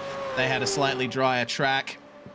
Not as much moisture to move out of the way. Their tyres could switch on a little better. Ryan Jones is still out there, keeping an eye on those sector times. I'm not entirely sure he's going to be all right on this lap. He is going to commit to the end of it, though. It was a 10th lost in the first sector, which is on the way towards Moss Corner, but then he lost 8 tenths through Moss and on the Mario Andretti straight, and then in the final sector, turns 8, 9, and 10, he's gone and lost 6 tenths. So he was more than a second and a half away from anything resembling improvement. And I think the best of the track is gone. Saying that, Mazzaroli gets a PB first sector. He's one of the drivers out there still pushing. He might have had a tiny bit of traffic through Moss. He's in the second sector now down the Andretti straight. Over the crest at the end of the straight here, we get the next sector line, and he wants to be better than a 31.499, and he won't be. That's not ideal. Off. Yeah, will he commit to the end of the lap, or will he decide to call it a day from here? Whatever happens here, I think this session is going to end up being truncated in the end. It's highly unlikely that we're going to see any big improvements in the final 5 minutes of Group 1. And then we have Group 2 yet to come out as well. Massive puddle on the exit of Turn 1. I'm frankly amazed that the drivers are able to get through there without spearing off the track.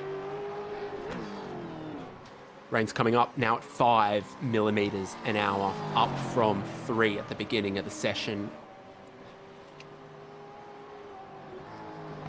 Russell Pepperell, meanwhile, for Trans-Tasman Racing, getting into the pits once again. Yeah, they'll be seeing those sector times coming in and see that there's no real point finishing the lap here. The track is only getting worse as time goes on. Dylan Rudd's most recent lap there, a 126.5. That's 1.2 seconds slower than the initial laps that he set at the start of the session. Emily Jones holding on nicely to that P1, and a 125.9, only 7/10 off her fastest. She's somehow able to extract a bit more pace here in these ever-worsening conditions. Yeah, that's about where the track's at, though, is it's about a second slower than it was at the very beginning of this session. There are no purple sectors being set anywhere. Jordan Mazzaroli's managed to get a PB first sector, but then lost 3/10 in the middle sector again. How's the final sector for him? See, again, he just falls about a 10th short of being able to improve, remains a second away from pole, and I therefore maintain that the track is about a second slower now than it was when Emily Jones set that provisional pole time. So considering all of this, it seems to have turned out that if you weren't up the top in pre-qualifying, you actually get the advantage. Remember, this first group of qualifying is the drivers that were 16th to 34th in pre-qualifying, plus the podium from Split 2. So on pace alone in dry conditions, they are the drivers that you would expect to be a bit further down the field. And of course, some of them would only have done what they needed to get into Split 1 and then focused a little further on developing their race setup.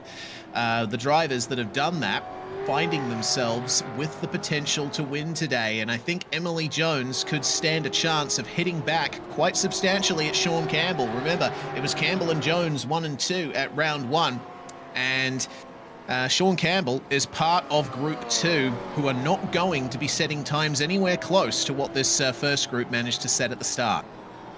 Last season, we had a wet race at the Hockenheim Ring, which taught us a lot about how these cars race in the rain, how the tyres behave, how long wet tyres take to warm up, and when the crossover point is. And Emily Jones was very good in that wet race as well in these cars. So, duck to water, perhaps. Yeah, she is quite good in the wet, is Emily. So less than 2 minutes remain now on the first session. We still have cars out there just sussing out potentially how the track is going to race in these wet conditions. We're still not entirely certain what the intensity of the rain is going to be when we get into that first race. We do need to remember as well the top 10 grid invert for race 1. If Emily Jones stays in P1 in this session, she'll be starting 10th for the first race and will have pole for race 2.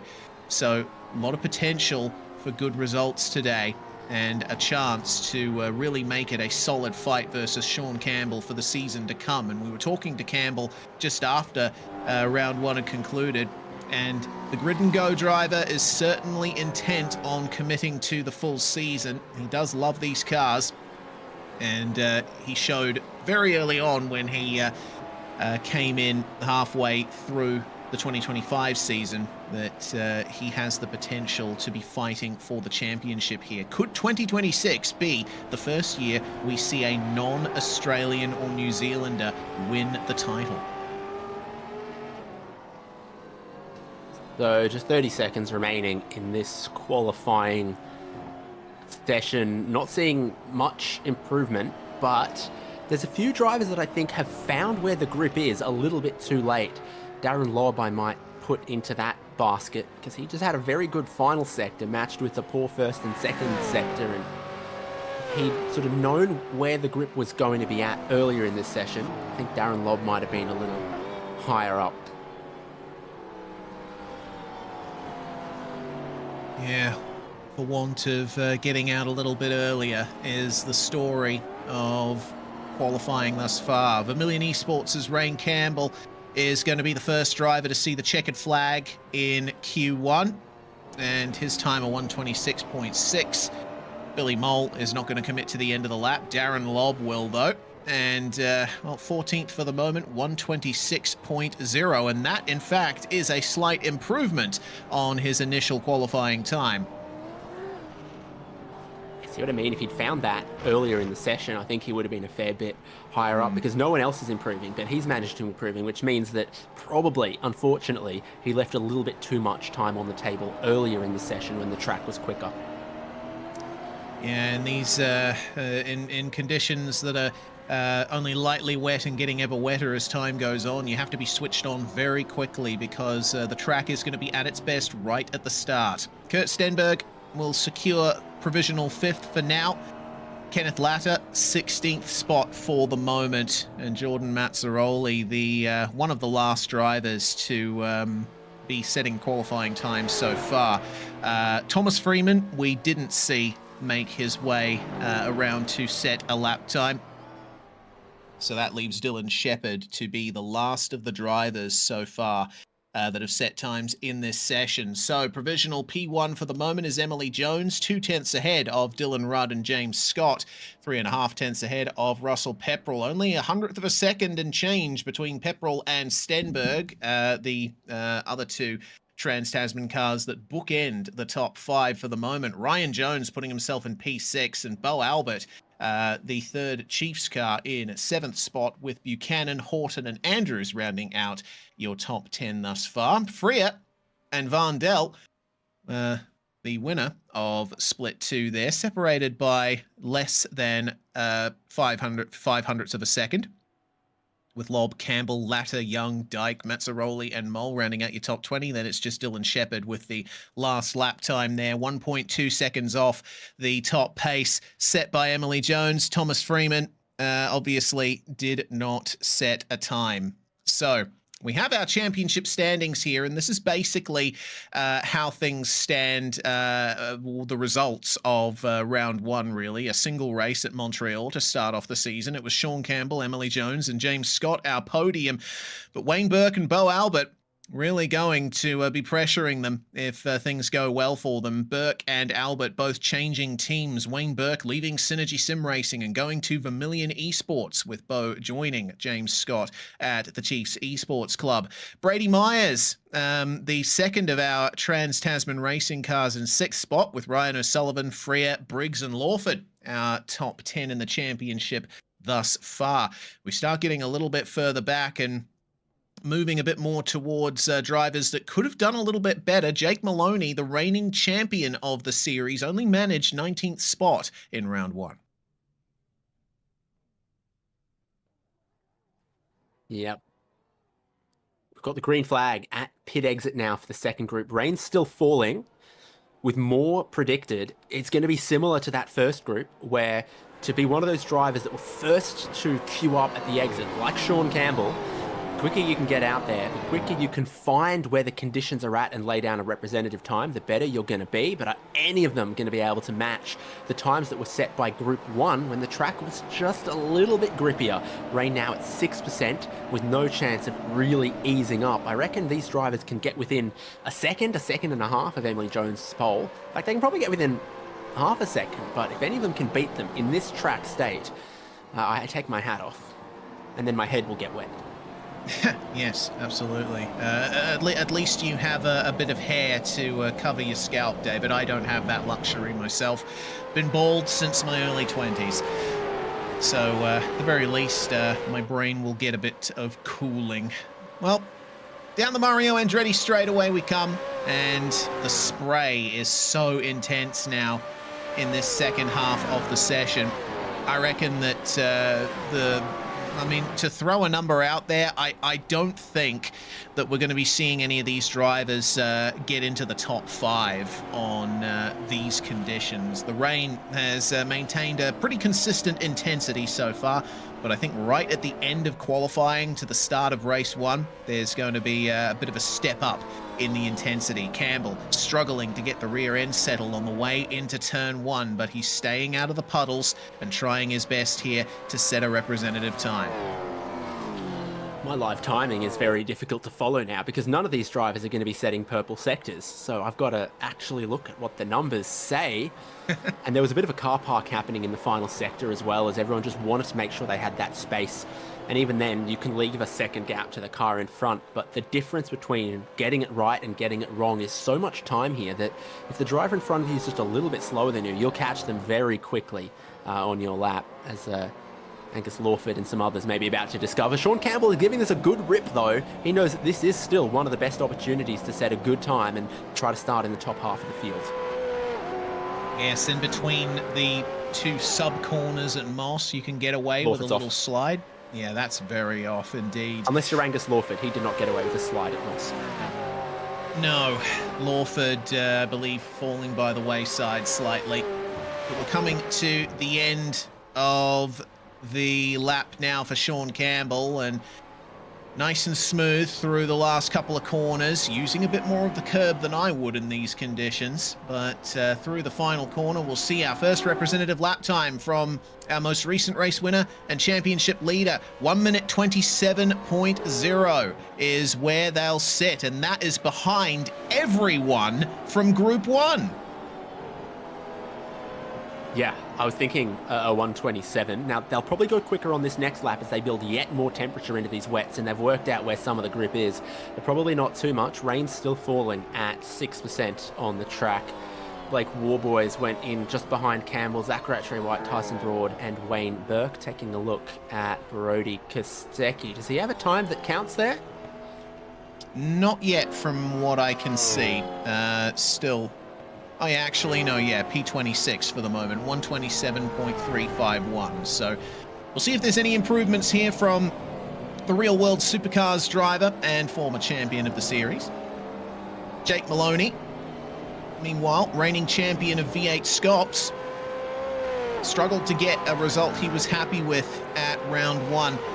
Got involved in some of the carnage in the midfield and had plenty of issues on his way to a 19th spot finish. Needs a good result here to get his championship back on track. Times are going to tumble further because everyone from this group is going quicker on this second flying lap. It's PB sectors all the way through, but critically no purple sectors. So we'll get into the 26s. We'll leapfrog some of the Group 1 drivers, but Emily Jones, I think, can stay relaxed for the moment. Sean Campbell moves up to 12th. Robbie Gibbs moves up to 11th. Down into the 1 minute 25s for ultimate pace, and Zach Rattray-White's going to do even better. A top 10 for the moment, provisionally, for the top driver from this session. Car number 17 looking incredibly quick on that second lap. How's Kostecki going to do? Got plenty of real-world experience in wet conditions in these cars, and he's going to move up to 21st place, 4th out of the drivers in this session at the moment. James Chastanov's first lap was invalidated. His second one counts, but it doesn't move the needle too far. Now everyone has a time. Even Angus Lawford's been able to get around and set a clean lap. And it moves all of them ahead of Thomas Freeman. How's the style points there? Woohoo! Very nicely done, but it's not going to grant you much in terms of lap time. 11 minutes remain, and of course it is a hard cut to the end of this session. Once the clock hits 0, that's it. If you're on a lap, you won't be able to finish it. So the drivers need to get their times in as early as they possibly can here, coming through the last few corners. The Camaro of Tyson Broad, a big development last week for Orbit Drop Bear Motorsport. They are now Logitech G OBDM, new title sponsor for them, with Logitech coming on as their sponsor. A fantastic grab for a team that has certainly been in and around the AusNZ sim community for a long time. And Broad managing to get a 125.8 on that lap, putting himself just behind Zach Rattray-White there, outside the provisional top 10 overall. Sean Campbell set a purple first sector, then dropped heaps of time in sector 2 and 3 and pitted in. Now, is it because he didn't have any fuel left, or did he make a mistake at Moss? I am just reviewing his lap now and fast forward, and he did make a mistake at Moss. He was well off the track, so What that tells me is there's a lot of potential for lap time here, and maybe my predictions from the Group 1 session will be a little shakier as time goes on. Two things to consider. One, the track state difference between Group 1 and Group 2 qualifying, but also that in the wet, the time differences based on the skill gaps also open up wider. So that kind of actually plays advantage to Split 2, that these drivers who've qualified, pre-qualified at more speed, can find way more speed in wet conditions. The skill gap increases in the wet, even if the track speed has conspired against them. Tyson Broad's made further improvements. He's gotten himself up into P9 now, and Wayne Burke just made a big improvement on that lap to get to 11th. Rehan Leonage putting in a time good enough for 18th spot. It seems that the drivers here at the very top of Group 2 are able to match these guys, and Kostecki goes to 4th overall. What a lap that is in these conditions, a 1:25.59. Really good middle and final sector from Kostecki as those tyres came along. Now, he's done 5 flying laps on that set of tyres. The longer you go, the more temperature you seem to get into them. There's a bunch of other drivers that were pitting after 3 or 4 laps on their set of tyres. And Kostecki stayed out, kept pounding around, found the grip, built that tyre temperature, done a stonking lap, and he's sticking with it, you know. Now he's gone PB in the first sector onto the next lap. Brody Kostecki, absolutely flying. As we'd expect him to. He's an incredibly successful driver in the real world, and had real life experience in these cars long before they came to the iRacing service. So 31.2 to beat for yeah. the second sector. Yeah. Oh, and it looks like he's just matched that. So whether or not this is an improvement all comes down to the final sector, it seems. Well, he's up through the first sector, he's up through the second sector. It looks tidy enough, not afraid of that curb, but still finding a dry enough part of the racetrack to break it and slow it. Just traction out of the final corner as the very last hurdle for Brody Kostecki. Loses a half a tenth in that final sector, but the cumulative moves him up to second place. Front row for Brody Kostecki. Going to join Emily Jones up there, and with 7 minutes still left in the session, I mean, if he has the fuel and commits to another lap, he might be able to go for pole. Only has to make up 0.2 of a second to shuffle Emily Jones off that top position. Sean Campbell has not had the same luck for now. 1:25.9 is his best, and it looks like he's going to have to build up the temperature and the flow through another run here. The more intense rain is creeping a bit closer to the racetrack, but it looks like there might be a slight reprieve for the drivers in this session, as Gabriel Adeli is out of fuel and has stopped at pit entry. He's going to have to request a tow from race control here. The no escape rule is active in qualifying in the race, and I think that will be session done for car 251. I was going to mention, Campbell. Jay, if we can bring up the weather radar briefly, and keep an eye on Sean Campbell as well. Look at the gap that started to form in the rain bank. You'll see it's a flat section of slightly darker green, but then it lightens up a little bit. So I think the drivers are going to make more improvements as this session goes on, David. And finally, there's a purple sector. Campbell is going quicker on this lap than Emily Jones did on her provisional pole lap. About to get the next sector, where Campbell again sets a personal best of a 31.5. Still a little shy of what Kostecki could do through that sector, but Campbell set the new benchmark in the first sector. Kostecki was also strong in the third sector of the lap through this section. So Campbell is definitely going for the top 5 here with a lap like this, but can he challenge Kostecki? Can he challenge Jones? Across the line, and it's P2. Big improvement in the final sector there. So looks like purple in sectors 1 and 3 for Campbell. That's going to give a new benchmark for Kostecki to try and match. But everything's looking a lot closer than I expected here up at the front, and I am so glad to have been proven wrong, David. What a session this is turning out to be as Kostecki goes deep in moss. Yeah, Angus Lawford's off the road just behind him as well. Everyone's pushing the limits, and only some of them are finding improvement. This is now the 7th flying lap on the tyres for Brody Kostecki. Where is the cliff and the limit of their grip? They like to warm up, and it's a very cold track out there. So he's just gonna press on, but no PB sectors here. Zach Rattray-White, PB first sector. The driver currently in 8th. So then, 4.5 minutes remain, and it looks like the drivers will be able to get another 2, maybe 3 laps out of it. As things stand, Kostecki's going to come back to pit lane, and, well, I'm sure he's going to be back out there and trying his best to make his relevant improvements. Gibbs across the line, and that's going to be the start of another lap for him. Angus Lawford's going to bring it into the lane. Tyson Broad, incredibly fast in the first part of this session. Is he going to make any improvements on this one, is the question. He won't. A 1:31.8 on that lap. Zach Rattray-White, one of the early pace setters in this second session, across the line. He will come to set a 1:29.7. That is off by 4 seconds from what we expect here, but he will commit to the run, and the laps will get slightly faster. Yeah, I think Rattray-White either backed off or had a mistake in Sector 2 on that last lap, and so he's just set it up through that final sector to drive onto the straight. Pushed a little bit wide through one. A few other drivers out there might have distracted him. There is a slightly drier line, and I think Rattray-White pushed wide of it, and some other drivers have made similar errors. We're about to get the first sector for ZRW, and it is quick though. 33.1 matches what Kostecki has done. It's Moss, though, that has been the undoing for a lot of drivers, running a bit deep. Rattray-White has a big slide at the second apex. He'll straighten up the car and get out of there, but I don't know if that's going to result in a good Sector 2 for him.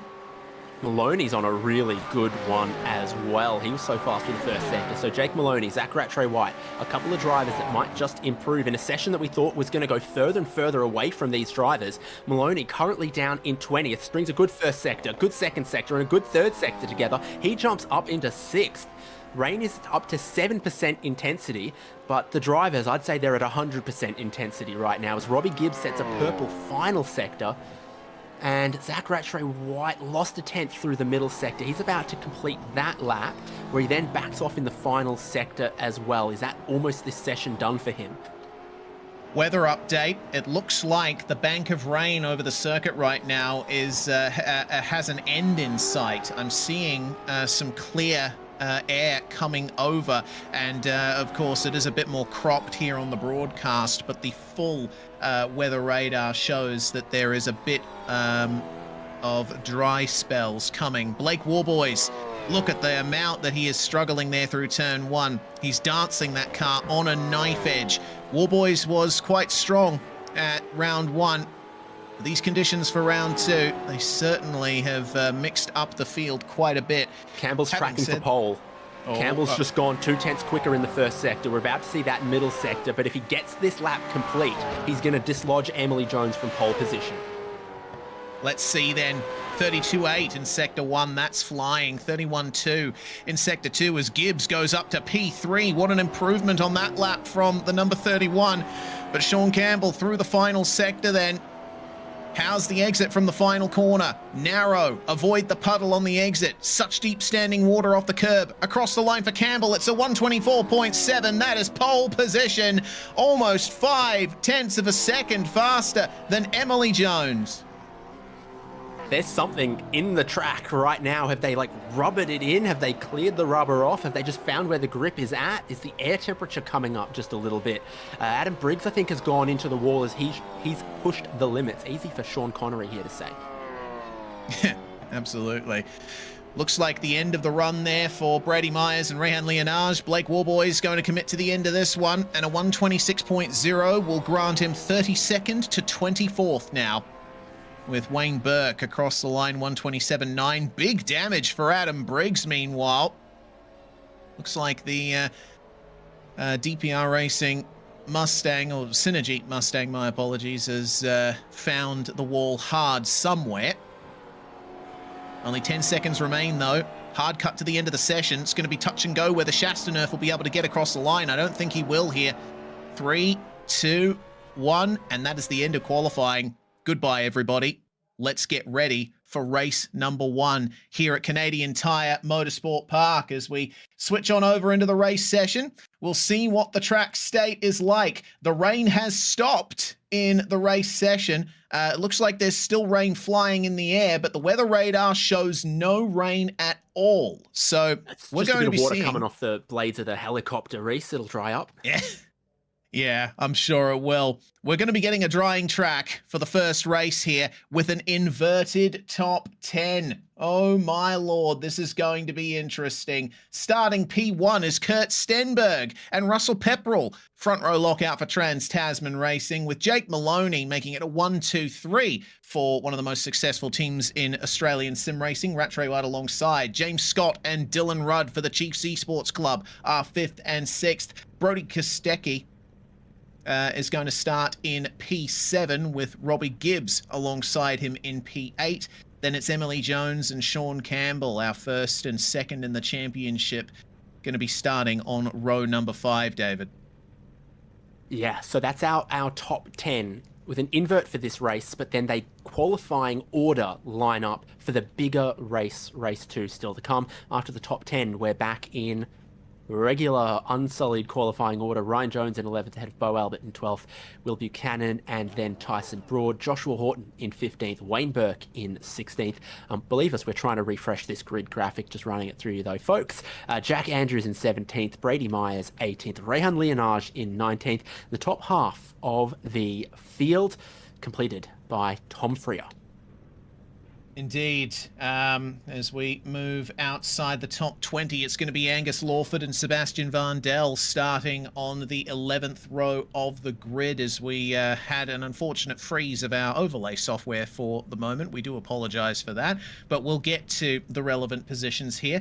Jacob O'Reilly and Blake Warboys will be our 12th row of the grid, sorry, with Darren Lobb flying the flag of South Africa, going to start 25th place alongside Rain Campbell. Then it's Kenneth Latter and Paul Young, 27th and 28th. And our top 30 will be rounded out by Jamie Dyke and Jordan Mazzaroli. Yep, and then so the remaining drivers, with everyone bar Thomas Freeman having set qualifying times. Briggs 31st, Billy Mole 32nd, Dylan Shepherd in 33rd, William Brown 34th, James Chastanoff in 35th, Gabriel Adelyi having problems in qualifying, and his session came to an early end. Thomas Freeman, no time in qualifying at all. A safety car that might be required. We're 10 seconds away from getting underway. And speaking of a safety car, there has apparently been an error in setting up the server, which means it's going to be a rolling start for this first race. I suppose we can make up the excuse that race control decided it was better to start the race under safety car, but we'll have to wait and see how this works out. Standing start in wet conditions would not have been ideal for some, but it's going to be a nice and sedate roll away here from the grid, as it gives the drivers a bit of a chance to warm up their tyres in the midst of all this as well. Everyone is on the wet tyres from what we can see. But it appears that Billy Mole has slicks on the car. That's what we see, looking for some evidence of that being true. Now, this race format, 19 laps, no compulsory pit stop, but the way we're seeing the track is that there is a lot of standing water, but no rain. So what do you do then in these circumstances? If we get a safety car with 10 to go, will that be a time to switch from wets to slicks? Lots of thoughts about that. The weather is going to give us strategy. Race control and the rules don't need to. For sure. Well, the intrigue just keeps increasing here for round 2 of V8SCOPS. Whether or not we'll see anyone try to brave it on the slicks towards the end of this race, how that's going to affect how they approach the conditions in race 2. What are the conditions in race 2 going to be like? We still have no idea as things stand. But Trans-Tasman 1 and 2 at the front of this field. Kurt Stenberg and Russell Pepperell will have a clear track ahead of them. It is, in fact, a 1-2-3 with Jake Maloney, reigning champion of the series, seeing a potential big points opportunity beckoning.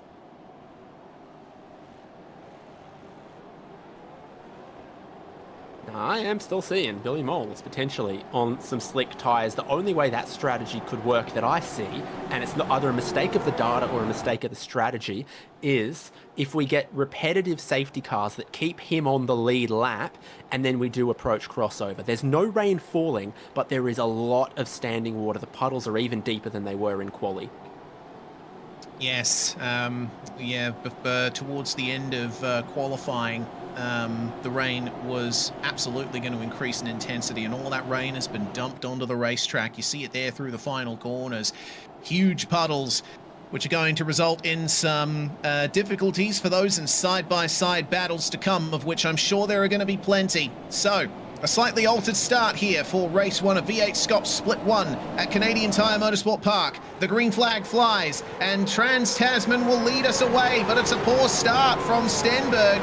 He's under pressure then from Maloney and Rattray White, and almost gets into Pepperell through turn 1. We see early on Darren Lobb and Billy Mole jumping into the pits, and I assume that's Mole going to slicks. That's Brody Kostecki getting shuffled off the track there at turn 2, and Emily Jones almost does the same thing there. Kostecki just manages to maintain control and gets back onto the circuit in 22nd spot. He's got a lot of work ahead of him now. Racing wheel to wheel and side by side like this, sometimes you're just going to get shown the puddle is the only option for you to go, and you'll end up in some really low grip circumstances. It's going well for Pepperell, Stenberg, and Zach Rattray White making some moves off this start as well. Yeah, it's maintaining the 1-2 for Trans-Tasman, but there's a spin for Rattray White coming out of Moss, and he's gotten into the wall there. That's going to promote James Scott and Dylan Rudd to 3rd and 4th, with Robbie Gibbs now making the move on Rudd for 4th place. Rattray White rejoins at the very back of the running order in 35th place. Right now, you're looking to build temperature in your wet tyres. They won't be as grippy until you've built that. Sean Campbell, the championship leader, on the outside, touches the grass going into turn 8, keeps it on the road. How did he do that? I expected him to go spearing off into the barriers, but he's going to keep it going here versus Dylan Rudd, side by side into the final corner. Can he maintain that momentum? Will he get shuffled into the puddles? See the oversteer, the wheels spin from these cars as they slither around the second half of the lap.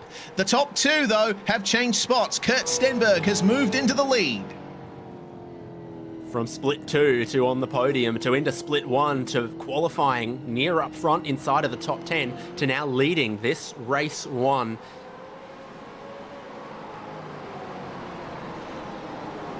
Pressure still on here for Dylan Rudd with Sean Campbell piling it on here, and that looked like a slide there for Dylan Rudd.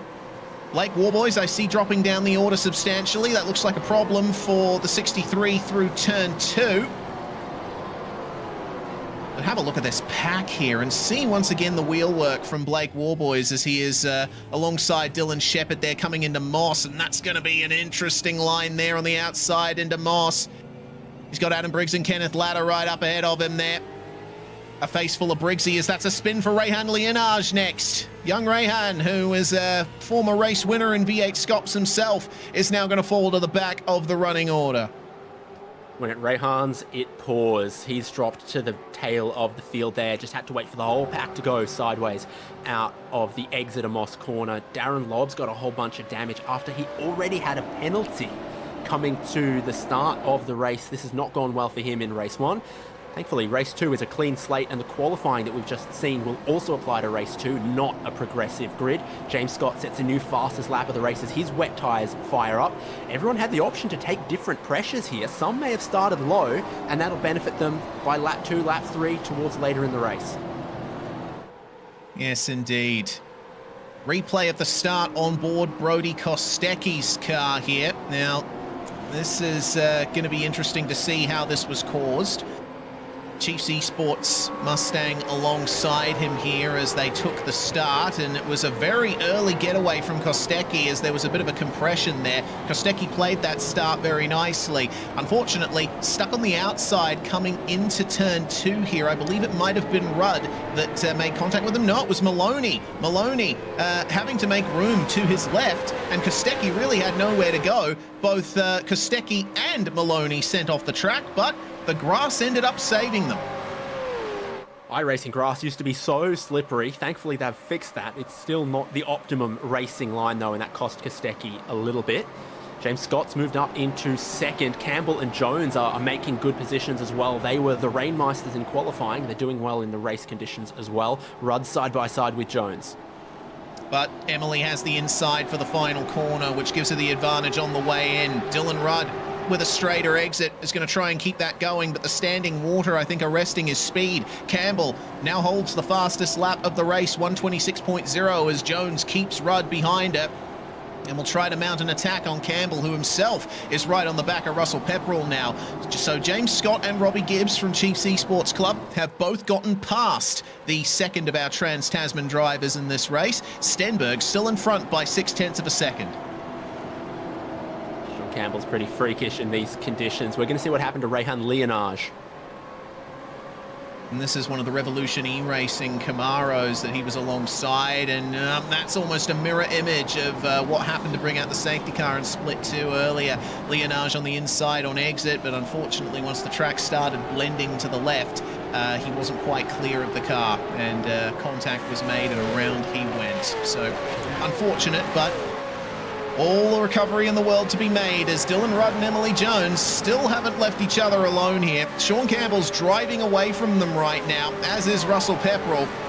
Probably enjoying seeing all this happen behind him. And think about Bo Albert, Tyson Broad and Brady Myers as well. Seeing these two go at it, they are gaining time quite a bit in these mid-phase laps of the race. They're picking up pace as they go. The track is drying off. Everyone's getting tyre temperature. They're all finding a bit more grip. Not quite Emily Jones, though. Remembering that pole from Sean Campbell was a 124.7. Now we get a new fastest lap of the race from Robbie Gibbs, a 125.9. So we're still a little bit away from that.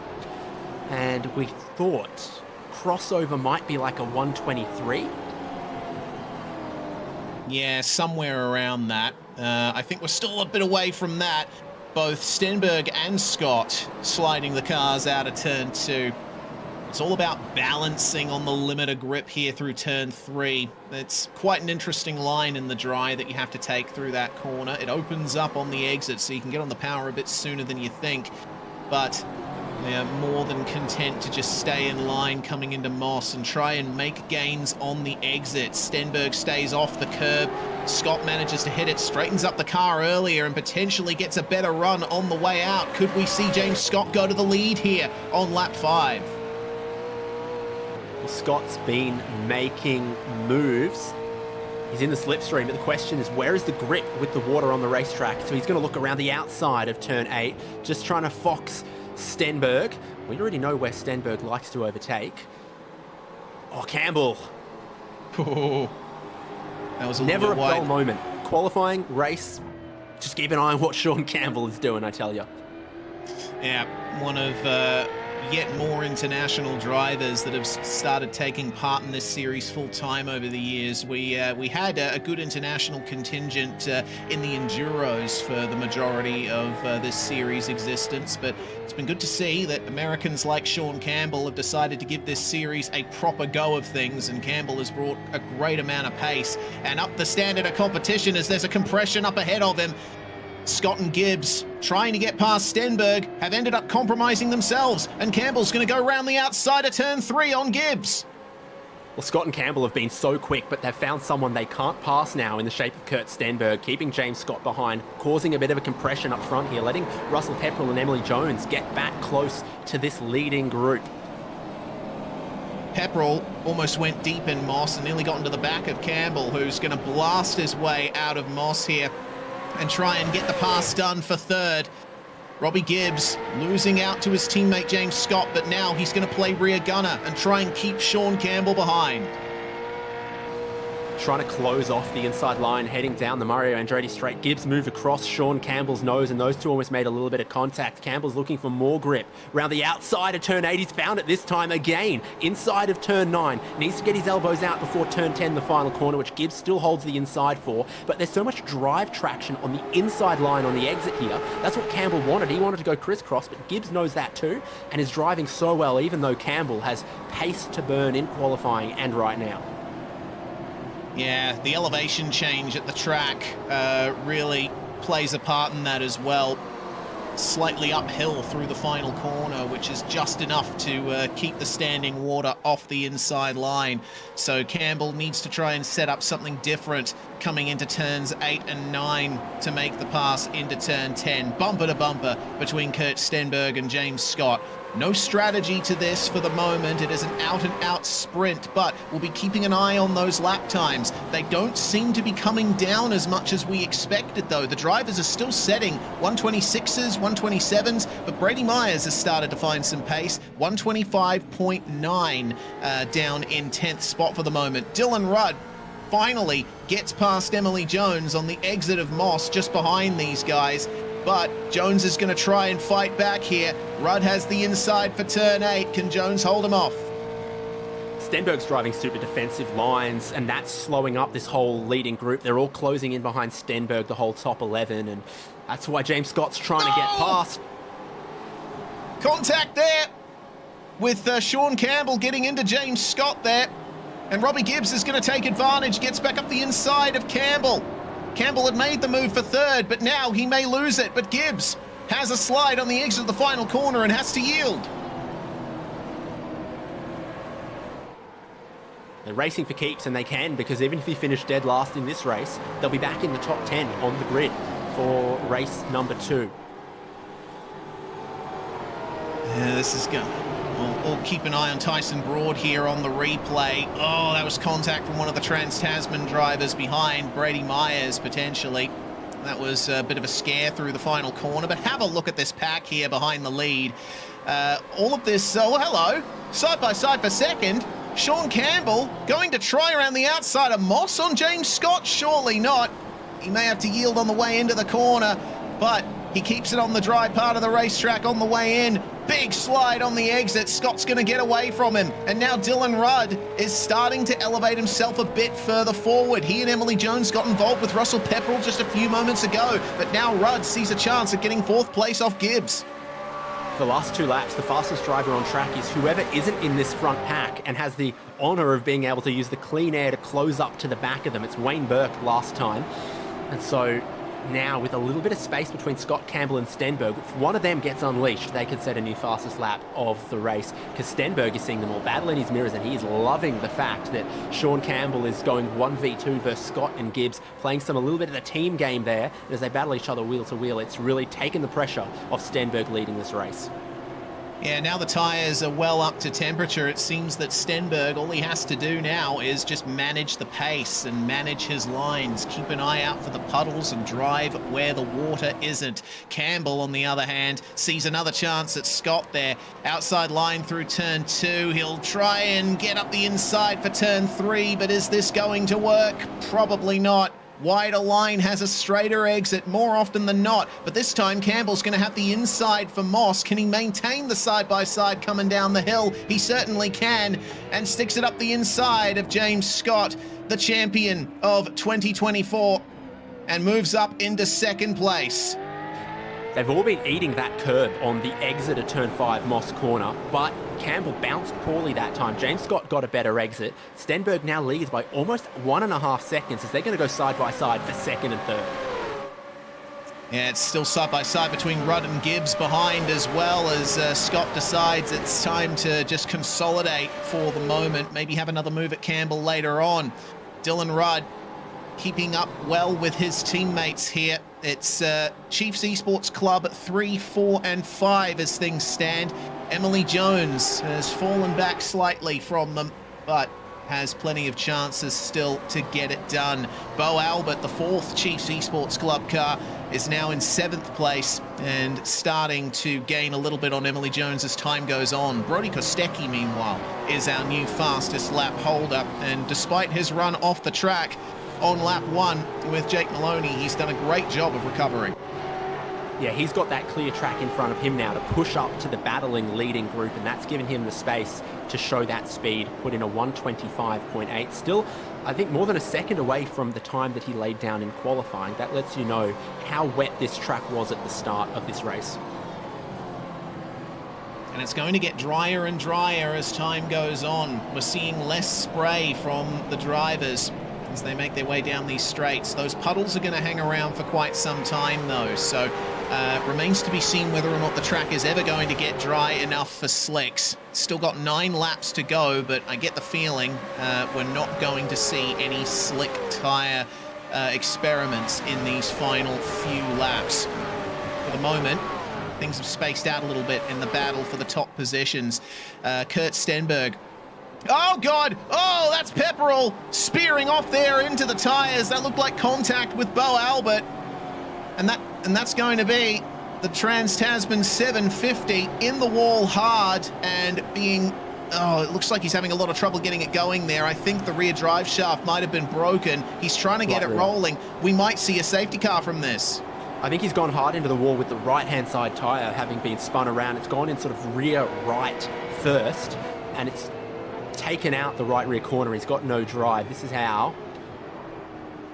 Looked like understeer initially from Pepperell. Albert was just maintaining his outside line there, but once contact is initially made at those high speeds, it's very hard to get the cars unstuck from each other.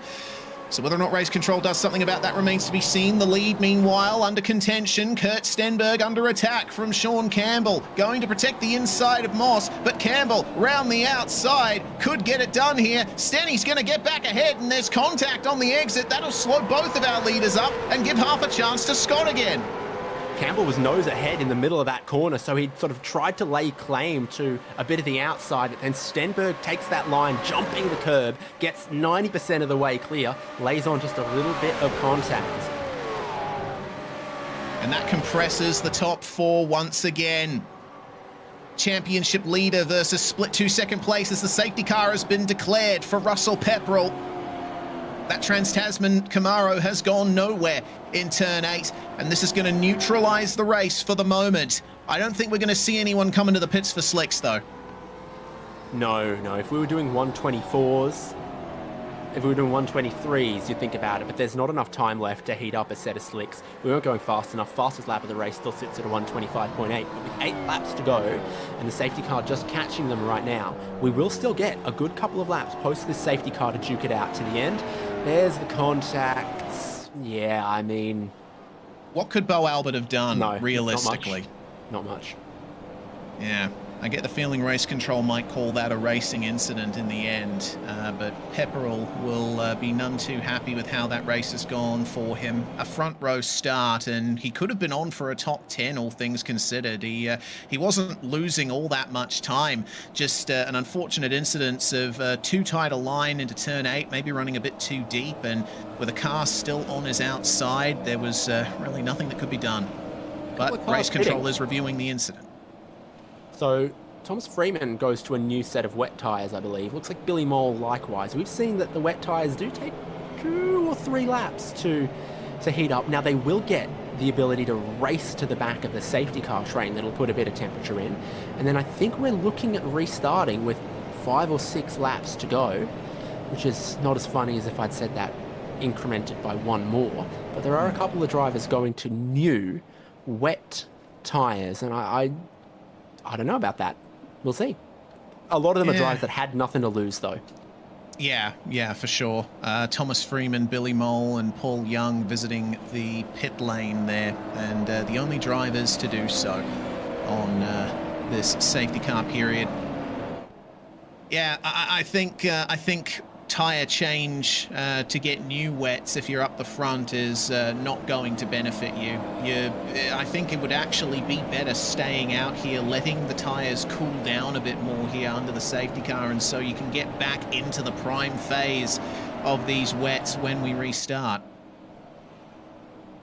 Just if I'm Billy Mole, I sit at pit exit as late as I possibly can to race a whole lap to catch the back of the safety car train and hopefully have a bit more tyre temperature than, you know, the back 20 or so in the train. We've been past the incident zone under safety car once now. So I feel like we're not too far away from restarting, and it's 7 laps to go now. Pit exit gets closed again by race control as the train moves past. And we're seeing most of our top 10 still running on the racing line here under caution conditions. Few drivers in the midfield to the back half of the field pulling off to the side just to run in a few puddles. I see that Piers Gibbs is doing that, and potentially Tyson Broad as well. Yeah, difficult to judge from up here in the comms box. You know, I don't race these cars very often, maybe once in a blue moon, and I've certainly never driven them in wet conditions. So all I have to go off is the times and what info the drivers feed us. It certainly makes things quite entertaining from a broadcast perspective. Still haven't had the end of the safety car period declared, but the lights have been turned off there. So it looks like we are going to be going green again at the end of this lap. And so exiting Moss Corner is when the safety car pulls away. And Kurt Stenberg has the field.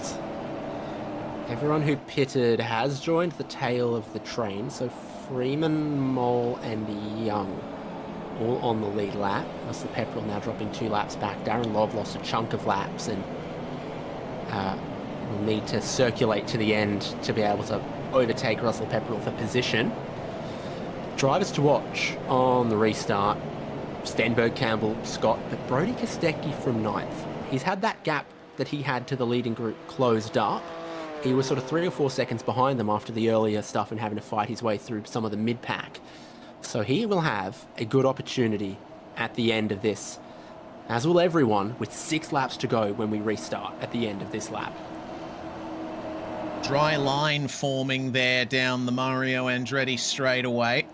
So that will grant a little more grip to the drivers on the way into turns 8 and 9, but you'll see that dry line disappear momentarily as they find their way into turn 8. A little bit more moisture on the track there, but the track is improving, and with 6 laps to go, remains to be seen who's going to take the most advantage of that, who has their car and their tyre pressures set up best for when that dry line really comes into play in the last few laps of this race. Stenberg's going to leave it late to get the restart going on the way out of turn 9 into turn 10. He puts the power down, and away we will go for the final 6 laps of race 1 here in Split 1 of V8SCOPS at Mosport. Steady away to half a second as they enter turn 1. Slightly wider line for Sean Campbell. He's going to be on the attack. Dylan Rudd, great restart there. Looks like Bo Albert's got away pretty well too, but you've got plenty of time to build into this with the laps that we've got left. We ride on board with Dylan Rudd from 4th place briefly as James Scott hasn't quite fired up how he'd like, and Sean Campbell senses this could be the opportunity. Certainly is. Kurt Stenberg has all the pressure behind him at the moment. Stenny is the most experienced driver in V8SCOPS history. He has the most laps under his belt of anyone in this series. He's been here from the very first rounds in 2014. It's been a long and hard road here, and he hasn't always seen the top step of the podium as there's contact at Moss. Brodie Kostecki and Wayne Burke slow. That's going to give positions to Varndell, Jones, Horton and Maloney. Campbell gets to use some of the slipstream, but which way does he go into turn 8 at the end of the Mario Andretti straight? He's got this opportunity and then maybe the next lap, because then James Scott is going to be all over him. But he had a 1v1 battle versus Kurt Stenberg and this opportunity on the restart, and he's done it perfectly, I reckon. Lovely move from Sean Campbell. Just had his left side tyres just off the dry line to stop them from overheating too much. And a beautiful smooth line into turn 9. Stenberg could only yield. So he's back to 2nd place now. But can he hold on to it? The man from Western Australia. The man from the United States is now in front, and with Stenberg starting to become a bit of a cork in the bottle, I think Campbell might just run away with this. So with that contact around the 7th, 8th position, we're about to check the replay of it. Brody Kostecki trying to get by one of the Chiefs cars. We see this happen so often in tight racing like this, where you kind of try to dive the guy you're alongside and end up getting into the guy in front of him. And that's caused a rift between the top 6 and the rest of the field, as they had to be slow exiting Moss corner behind that incident. Yeah, if it weren't for the other car being there, the Vermilion machine, that would have been a good pass that Kostecki made. Unfortunately, the field just too tight to really get it done at that point. Looks like Gibbs and Jones falling off the back of the top 4, slightly out of Moss, as our top 4 are compressed here, and James Scott sees the chance to get past Stenberg here. He's got Dylan Rudd right behind him, so there's potential for Stenberg to lose 2 spots here, depending on how he places his car, but he's certainly doing the right job of it. Scott's going to try and put on Stenberg the move he tried to put on Sebastian Vandel in split 2, and he makes it work. He's outsteadied Kurt on that one. Now Dylan Rudd gets the opportunity as well into turn 1, a little wide. Want to stay off that curb when it's wet. Normally they're all over that at the apex of turn 1, and Kurt Stenberg gets shuffled back to 4th. Emily Jones sets a new fastest lap of the race. I reckon Sean Campbell might break that this lap if we're not careful. Yeah, Campbell is looking really fast at the moment. Brady Myers, meanwhile, for the contact with Tyson Broad back on lap 7, has been given a 5-second time penalty. Now, Myers currently sits in 9th spot, and if we add 5 seconds to where he is, that's going to put him all the way back outside the top 20 as things stand. So Myers really needs to get his pace on there as he chases Tyson Broad and Bo Albert. Battle packs everywhere, as you'd expect on this restart. Bo Albert in 7th, but then looking at Brody Kostecki trying to work his way through the field one more time. He's just ahead of Blake Warboys, Jack Andrews, Will Buchanan. That's kind of where our focus is here. Look out, Zach Rattray White, another recovering driver just in this field. That's Lawford with Campbell behind. Recovery for a lot of really good drivers in these conditions. Oh, careful on the grass. A lot of standing water out there.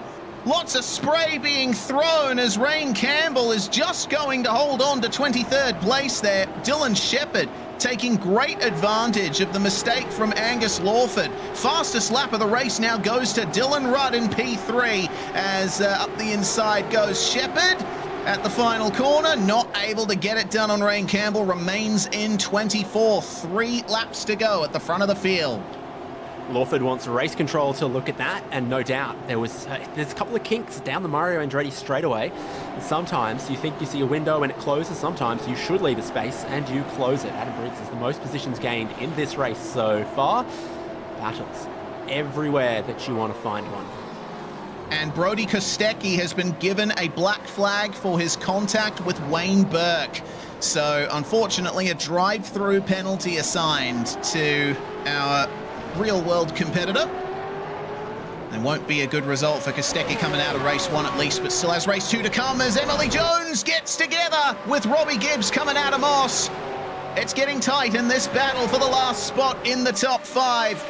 Who's going to have the advantage coming into turn 8? I think in the wet conditions, that kink to the left after Moss, they're still gently getting to power, and Jones is trying to take a racing line that straightens her up, but it closes the door on Robbie Gibbs, who probably deserved a bit of space there. Wet weather has a habit of making corners out of parts of the racetrack that would normally look straight. Meanwhile, with 2 laps to go, Sean Campbell has not jetted away to the lead that we expected. James Scott and Dylan Rudd have been mounting a fantastic attack on our race leader, but Kurt Stenberg is the fastest of them all at the moment. A 125.0, still remains in 4th. He has lost the lead, but could he fight back? Campbell's getting it sideways. You're starting to see a slightly drying line, a little bit less spray. Still lap times away from the crossover. This looks like Tyson Broad leading Bo Albert, leading Brady Myers. That looks like Ryan Jones trying to get into the bumper of the car in front, gets the bumper from the car behind. Now they're side-by-side, Vandel and Maloney, I think. Yep, that's our split 2 winner, who's found his way into 11th spot here. And up from 22nd. That is a solid run for him, but it's not going to run any further there. How did he recover that? just managed to save it and only loses a few spots. Now side by side with Wayne Burke and side by side for the lead. For that matter, James Scott gets up the inside of Sean Campbell on the run into turn 8. Does Dylan Rudd have any chance to stick his nose in there as well? Mustang versus Mustang at the front. The grid and go car may have to yield coming into turn 9. Lots of speed for James Scott on the outside line, but he's compromised on the exit of turn 9. Campbell is going to try his best to hold on to this, but the puddle beckons. They are side by side across the line to start the final lap. Well, it couldn't be any closer, but James Scott thinks he can see a victory here. He's going to try to hold Campbell out into the wet patch of the racetrack. Campbell says, you're going to give me a car width. Now the track goes to the left, and I can return the favour in turn 2. Dylan Rudd might see all of his Christmases come at once here. Does Scott get into the wet grass? I think he does. Yeah, just a little.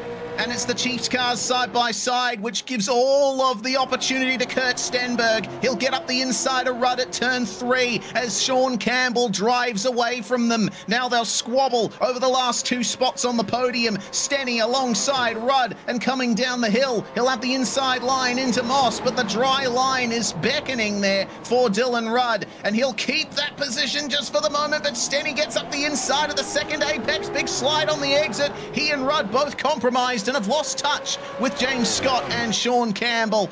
Now it's just the Mario Andretti straight to go, as it looks like Tom Freer and Jake Maloney have come into trouble at Moss, and that is disastrous for our reigning champion. He'll come falling down the order. And now into the final few corners, from the win in round 1 to the first of 2 potential wins at round 2. Sean Campbell has 0.6 of a second back to James Scott, and he will take victory in style here in the wet at Bowmanville, Ontario. Sean Campbell wins race 1 at Mosport. Side by side between Stenberg and Rudd. Stenny finishes in 3rd. Good points accumulation for Emily Jones with a top 5 picking off Robbie Gibbs. There's been so much pack racing behind them as well. And Wayne Burke wins his little group back there. Tyson Broadhead, Myers, Albert, Jones and Horton in this part right here. Let's take a look at a replay for, oh dear, for Maloney. Oh, hello. That was that Burke? Tom Freer, sorry. It was Tom Freer that got into him there. Goodness gracious. Little tap at Moss turning into stopped on the racetrack for car number 1. Oh, wow. What a first race it was. Really happy with how that turned out. Super entertaining. Sean Campbell taking victory here by 0.6 from James Scott, and Stenberg and Rudd only separated by a few hundredths of a second at the line. Emily Jones holding on for 5th place, with Robbie Gibbs finishing just behind her. Tyson Broad 7th place. Not a bad run indeed, finishing from 14th. Brady Myers making up 10 spots to finish 8th. Bo Albert and Ryan Jones rounding out your top 10. Yeah, quality from all of our top 10 in a really difficult race. I think Brady Myers was most positions gained to work his way into the top 10, and Sean Campbell going from 10th on the grid to the race win. Joshua Horton came across the line in 11th, ahead of Wayne Burke, Sebastian Vardell, Jake O'Reilly, Adam Briggs, Blake Warboys, Tom Freer, Zachariah Trey White, Jack Andrews, and Will Buchanan. Finishing in 21st in the end was Rain Campbell, only about 0.4 ahead of Dylan Shepherd, who made up a few positions late on. Jamie Dyke and Jordan Mazzaroli rounding out your top 24 there. Kenneth Latter finishing in 25th spot, and that's 2 spots up for Ken, with Thomas Freeman making up 11 spots to finish in 26th. William Brown also started outside the top 30, made it to 27th in the end, and it's the same story for Billy Moll, Gabriel Adelier, and James Chastaneuf. Last drivers to finish on the lead lap were Rehan Leonage, Angus Lawford, Jake Maloney, and Brody Kostecki and Paul Young. Darren Lobb had some damage very early in the race that took 5 minutes to repair, and that dropped him 5 laps back that he never quite recovered from. And the only safety car of the race was when Russell Pepperell and Bo Albert came together in turn 8, spearing Pepperell off into the barriers hard, which broke his drive, and he unfortunately finishes last. Well, we're going to step aside for a moment, take a breath, and goodness knows we need one after the race we've just had. The feature coming up, longer race and a compulsory pit stop coming for race 2 of V8 SCOPS round 2. Entire Motorsport Park. Stay with us. We'll be back very soon. Racing isn't easy, but experiencing it is. iRacing puts you in the driver's seat with the industry's leading sim racing game. Drive on laser scan replicas of the greatest racing circuits from around the world. Go head-to-head against other drivers chosen by skill-based matchmaking to ensure competitive racing at every level. Compete across all your favorite series. In officially licensed cars, engineered to deliver the most accurate driving experience possible.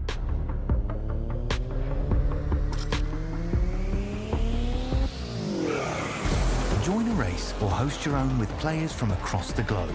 Race against the computer or in a league with friends. Feel the thrill behind the wheel.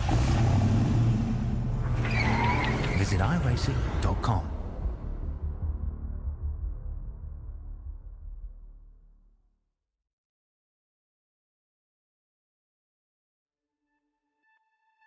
Experience the world's most legendary racing events with iRacing.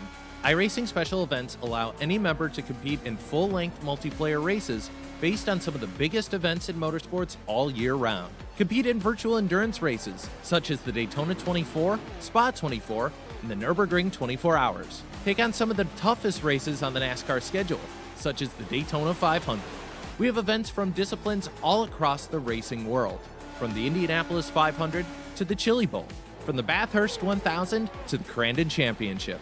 Our endurance special events utilize iRacing's team feature, where members can sign up and race together on their own team, swapping drivers throughout the race. Other events utilize iRacing Super Sessions, where you're not only racing against those on track, but against every driver taking part. And as every race progresses, watch and feel the track change with progressive time of day, dynamic weather and rain, and dynamic track debris and surface changes. Take on your favorite discipline or try a brand new racing challenge with our biggest races of the year, the iRacing Special Events. Learn more at iracing.com/special-events.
You're watching SimSpeed TV. Round 2 of V8 SCOPS for 2026 has turned into quite the racing fest. We've had some fantastic action thus far tonight, both in Split 2 and in Split 1, which has been affected by a wet track and a potentially drying track for race number 2. We had the 19-lapper with a safety car splitting up the action, but no compulsory pit stop. Now there is a compulsory pit stop over the 38-lap race 2. It has rained more in between the sessions, so we have a very wet track out there at the moment, but with no more rain expected for the rest of the session, get the feeling that we're going to be seeing a drying track and potentially drivers staying out as long as they possibly can before maybe switching to slicks in the final few laps. They'll certainly be putting down as much mileage as they can in this warm-up session to make that dry line start appearing, and it looks like they're being moderately successful at that. Once again, I'm Reese Gardner with David Haynes alongside me in the comms box and Jay Kennedy producing behind the scenes. David, out of race 1, we saw Sean Campbell back up his Montreal pace with victory once again. And this time, he's going to be seeing potential for another win beckon in race 2. Well, he had to do a lot of work in race 1. He had to move his way up through the field from 10th on the grid. Then we got that safety car restart where I believe he was 3rd or 4th in the train, and had to work his way forward to the lead, having to pass some really quality guys like James Scott, Robbie Gibbs, Kurt Stenberg, a monster in these conditions. And so all of those drivers that have benefited from these tricky conditions and have practiced their wet tracks, we're very glad to see a bit more rain again for race 2. Yes, indeed. Times are looking a little bit quicker than what we saw in race 1. 125.9 for Darren Lobb thus far in the warm-up with just half a minute remaining. And, well, it'll be interesting to see what Lobb can do to further his results after race 1 certainly didn't go his way. He started it with an end-of-line penalty on the somewhat erroneous rolling start that we had for the first race. Should be back to regularly scheduled programming with a standing start expected for the second race. But we'll find out in just a few short moments if that ends up being the case. The warm-up is over, and it's time to get going for 38 laps of racing to see who comes away with top honours in the final race of the night here for V8 SCOPS Round 2. The grid set by the qualifying times, which means no top 10 invert. It does also mean that we're going to be seeing Sean Campbell starting on pole position with Emily Jones alongside him on the front row. So it's Grid and Go and Trans-Tasman Racing that are going to lead us away here. Robbie Gibbs is going to start 3rd for the Chiefs Esports Club, and Brody Kostecki. Things didn't go well for him in race number 1. He was fast, but had a couple of run-ins with other cars and a penalty besides. He will start 4th, though, so there's a chance for him to get into the mix for victory. Dylan Rudd's going to join him with James Scott there on row number 3. Zach Rattray-White starting in 7th with Jake Maloney in 8th, and our top 10 will be rounded out by Russell Pepperell and Kurt Stenberg, Ryan Jones and Bo Albert on row number 6. Yep, we'll find a grid graphic that works and don't paint Emily Jones in the wrong colours. Will Buchanan will start from 13th, Tyson Broad from 14th, Joshua Horton from 15th, Wayne Burke will be in 16th for the standing start, Jack Andrews 17th, Brady Myers in the 18th spot on the grid, Rayhan Leonage. What a tough round it has been. Towards the back of race 1 will begin from 19th place on the grid for this race. Tom Freer out at 20th. It's Angus Lawford in 21st. Sebastian Vandel in 22nd. Jake O'Reilly and Blake Warboys confirming we are going to have a standing start. I'm still standing even after all these years. Indeed. 25th place is going to be Darren Lobb with Rain Campbell alongside. Kenneth Latter and Paul Young share the 14th row of the grid. And it's Jamie Dyke and Jordan Mazzaroli who round out the top 30 there with Adam Briggs and Billy Mole just outside it. Dylan Shepherd, William Brown, James Chastaneuf, Gabriel Adeli and Thomas Freeman rounding out our 37 cars who will take to the start here in race 2. And now we'll see the run into turn 1 on a track that is sort of half dry, half wet at the moment. Revs are going to rise, and Sean Campbell will lead us away momentarily. The green flag flies, and race 2 is go. Emily Jones not getting as good of a getaway. A jump start for William Brown, and up into second place for Robbie Gibbs already. He's going to be on a charge, but Emily Jones responds well coming out of turn 1. Look at how patchy the circuit is. Dry spots everywhere, but you've got to be careful where you put your car. Like Vandel, who's found the wall on the exit of turn 1. Darren Lobb also has a black flag from jumping the start, so 2 from 2 on penalties from race starts for poor Darren Lobb as everyone trying to find where the grip is. And I do believe we have a mixture of tyre choices throughout the field. We'll see how that one plays out. In theory, Campbell's on wets and Gibbs is on slicks. Yeah, that looks to be the case. So we have Emily Jones and Brodie Kostecki also on wet tyres as Campbell responds in the pass for the lead. The wet tyres will help him out here on the exit of Moss momentarily, but it seems that Gibbs gets the run. So that's Campbell, Jones and Kostecki on wets. Will Buchanan with some issues there in the Revolution iRacing Camaro. He is on slicks. We also have Kurt Stenberg and Russell Pepperell taken to the start on wets. Rayhan Leonage, Brady Myers and Jack Andrews on wets as well. Jamie Dyke, Gabriel Adeli and Thomas Freeman.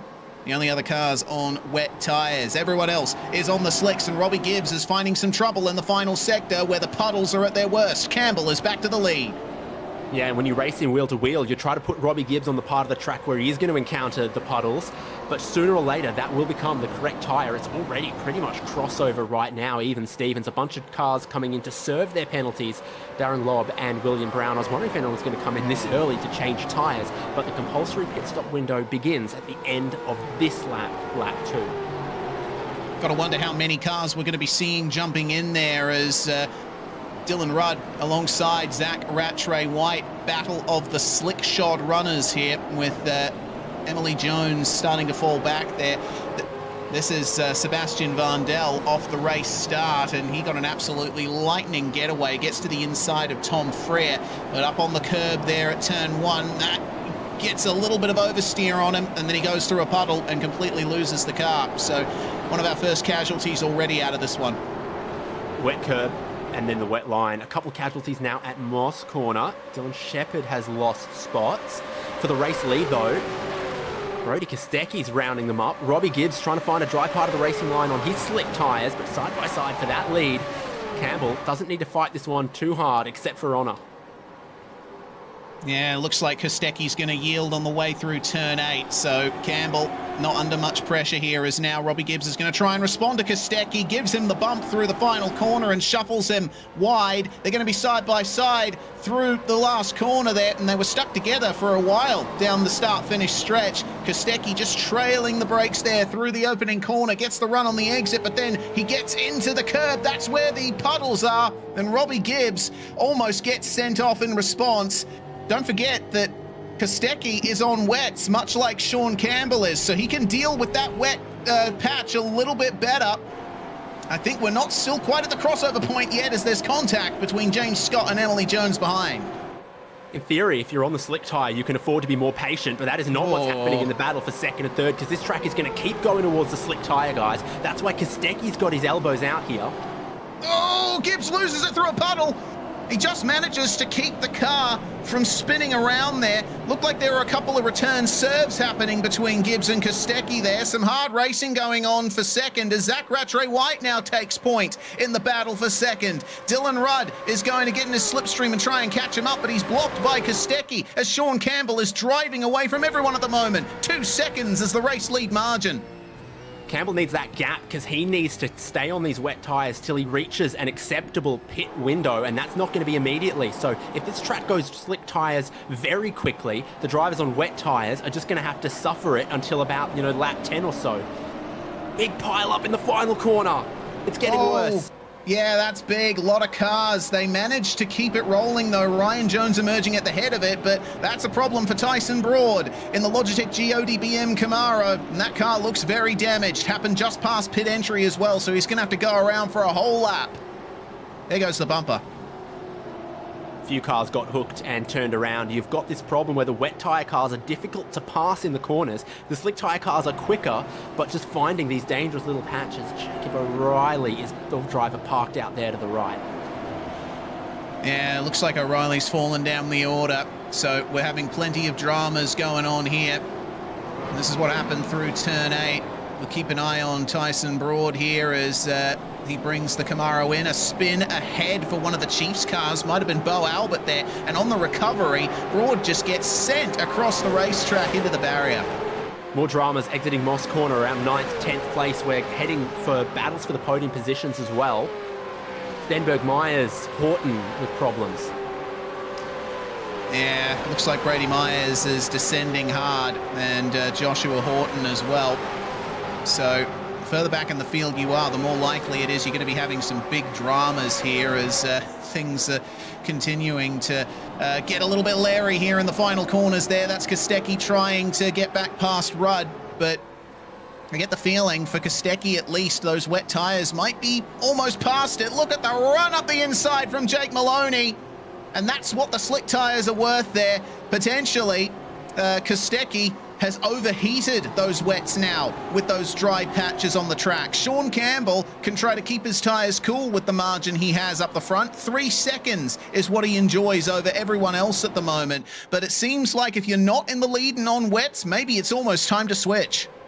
Fastest lap of the race belongs to slick tyres. Fastest lap, last lap, belongs to Jake Maloney on slick tyres. Sean Campbell is doing a good job, got a gap in his back pocket, but those slick tyre guys are going to catch him, and they are going to catch him quickly. You see Kostecki and Jones beginning to struggle, no longer able to keep cars behind them. Replay of what happened here to Kurt Stenberg. Had one of the Chiefs cars up behind him, wide on the way into Moss, and oh dear, gets sent off into the gravel. Comes back onto the track right in time for the Vermilion car to come through, and both of them get sent in the wall. I believe that was Horton. And up ahead, seeing the 22 of Myers having trouble as well. Big compressed pack through Moss. So here's Zach Rattray-White in second place, looking for the dry parts of the racetrack. But Dylan Rudd and Jake Maloney have found a lot of pace. Robbie Gibbs as well, having been shuffled back a little bit. Now he's returning through the field, settled his grudge match with Brody Kostecki by letting Jake Maloney dive down the inside and shove Kostecki wide. Gibbs is opportunistic here, but he's not quite finding the moves. Slick tyres versus slick tyres. Maloney with the new fastest lap of the race. They are beginning to catch Sean Campbell. Yeah, Jake Maloney is flying right now and has incredible pace in the TTR Mustang. Looking a bit further back though, see the WK&P car battling Billy Mole, trying his best to stay in the top 20 here, but it looks like Sebastian Vandel's giving him a run for his money there. Wide entry for Vandel. That'll open him up to an opportunity from Dylan Shepherd in the OPR Camaro behind. Amazing to see that Tyson Broad, despite the damage he gained a little earlier, is still managing to hold on to a position within the top 25 positions. But how long is that going to last? He's going to have to come into the pits eventually. He'll get that damage repaired. Side by side up ahead, James Chastaneuf and Blake Warboys side by side for 16th place. Chastanov's one of the biggest positions gainers in this race. He's plus 18, plus 19 when he was ahead of Warboys, but I think Warboys has got him snookered here coming into turn 8.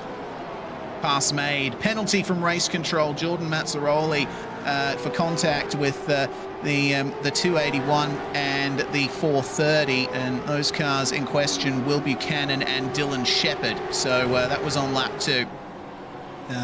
Problem further back in the field that we didn't quite catch. Mazzaroli's immediately going to come into the pits to serve that. New fastest lap of the race, 22.9 for Zach Rattray White. So the crossover was just a little bit under 124, 123, because Sean Campbell seems pretty well stuck in the 124s. They are now on him for the race lead. Here comes Zach Rattray White, towing Dylan Rudd and Jake Maloney and Robbie Gibbs too. They're just going to blow past him in the straight line here. The straight line speed to the slick tyre with less resistance is normally sort of 5 kilometres an hour more. So whichever way Zach Rattray White goes, I think he's just going to drag race Sean Campbell, who can do nothing here but hope that his pit window opens soon. Yeah, he's going to fall back to third. Bump draft from Dylan Rudd on the back of Zach Rattray White. Campbell just runs through the wet portions of the racetrack to cool his tyres down before the high load turn 8, where the tyre temperature builds. Now, does he go into the pits this time is the question. He won't. He will stay out on track, and he opens himself up to run from Jake Maloney, who moves up the inside. Sean Campbell needs to wait another 4 laps or so to be able to get to the end on only 1 stop. So it looks like the decision to start on slicks was good for the first couple of laps, but the track has dried out a bit quicker than he expected. Yeah, 60% fuel tank restriction with still 30 more laps to go. You're worried about the fuel, then you're worried about the tyres, but you have to then stop early in the window when it comes to taking those slicks as well. This is Scott and Briggs, I think. Yep, sure is. Oh dear. Adam Briggs off into the grass out of turn 2, but will have the position yielded by James Scott. Adam Briggs and James Scott have been teammates in the past at Synergy, as Van Del's gone around at turn 3.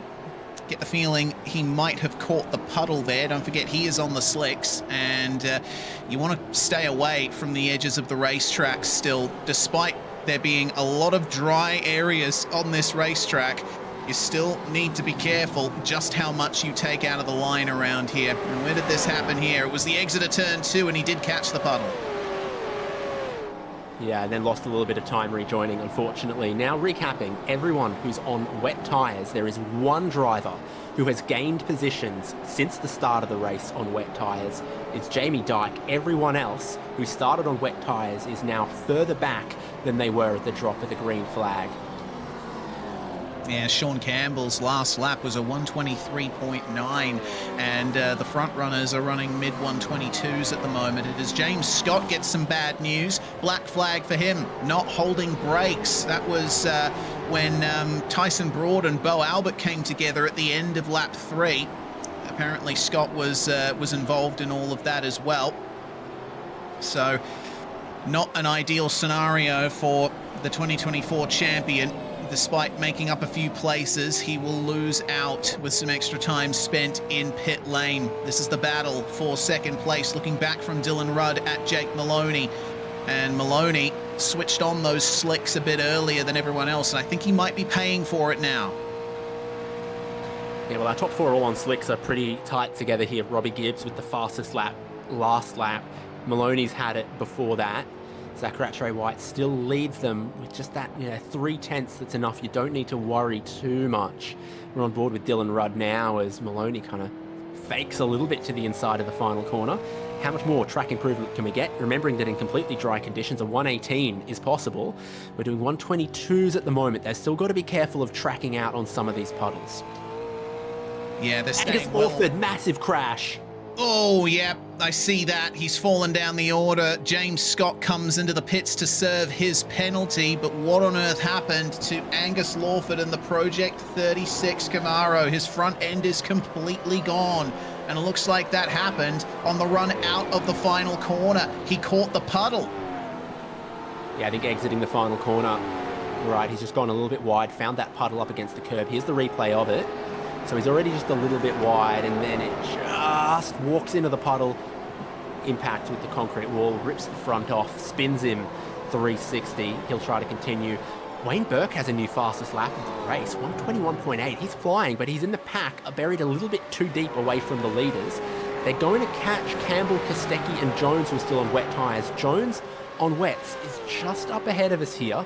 So Burke and Ryan Jones are going to catch that pretty quickly. Burke is keeping up with the Joneses.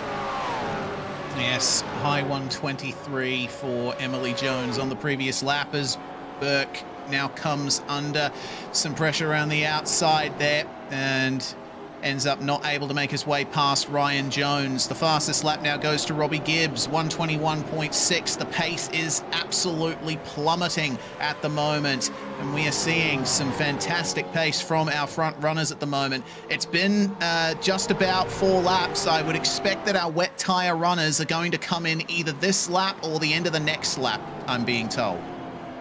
We've already had a few that have just committed to the two-stop strategy anyway. Jack Andrews and Russell Pepperell go into those slicks early, hoping that they can recover something and then make another stop if there's a late safety car or something else. Rehan Leonage comes in, and the difference between the tyres now, you'd almost rather fuel save on slicks than pound around on wets, losing sort of 2 seconds a lap. Yeah, so Sean Campbell's at a massive disadvantage now as a result of all of that. Keep an eye on Wayne Burke, who has now made his way to the front of the pack for 7th spot, and he's not too far from catching Brodie Kostecki, who is another one of our wet tyre shod runners who is committed to staying out as long as they can and pitting at the earliest opportunity.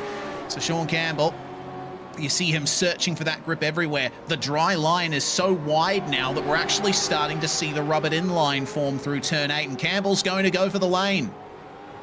Yeah, the only sensible thing to do. Expecting Emily Jones. No, Jones stays out. Losing some positions, though, amongst these drivers. Ryan Jones has got past Wayne Burke's got past, and there's a queue lining up to pass Emily Jones. Kostecki apparently speeding on pit entry. And that's going to be 2 black flags from 2 races for Brodie Kostecki. Far from ideal circumstances there for one of the drivers who was right up there on pace. Well, the battle is going to continue here between our front runners. It looked like a little bit of a wiggle coming out of turn 1 for Dylan Rudd. That's the reason why he's fallen back a bit further from Zach Rattray-White. And Jake Maloney unable to take advantage of that in the short term. Lots of curb at the second apex of Moss, slightly unsettled for the TTR number 1.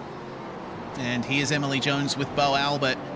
Wet tyres versus slick tyres, and through the slow corners, you don't see much of a disadvantage, but once you get on the power out of Moss here, the extra rolling resistance of the wet tyres reveals itself, and Emily Jones may well get passed by Adam Briggs on the way down into turn 8.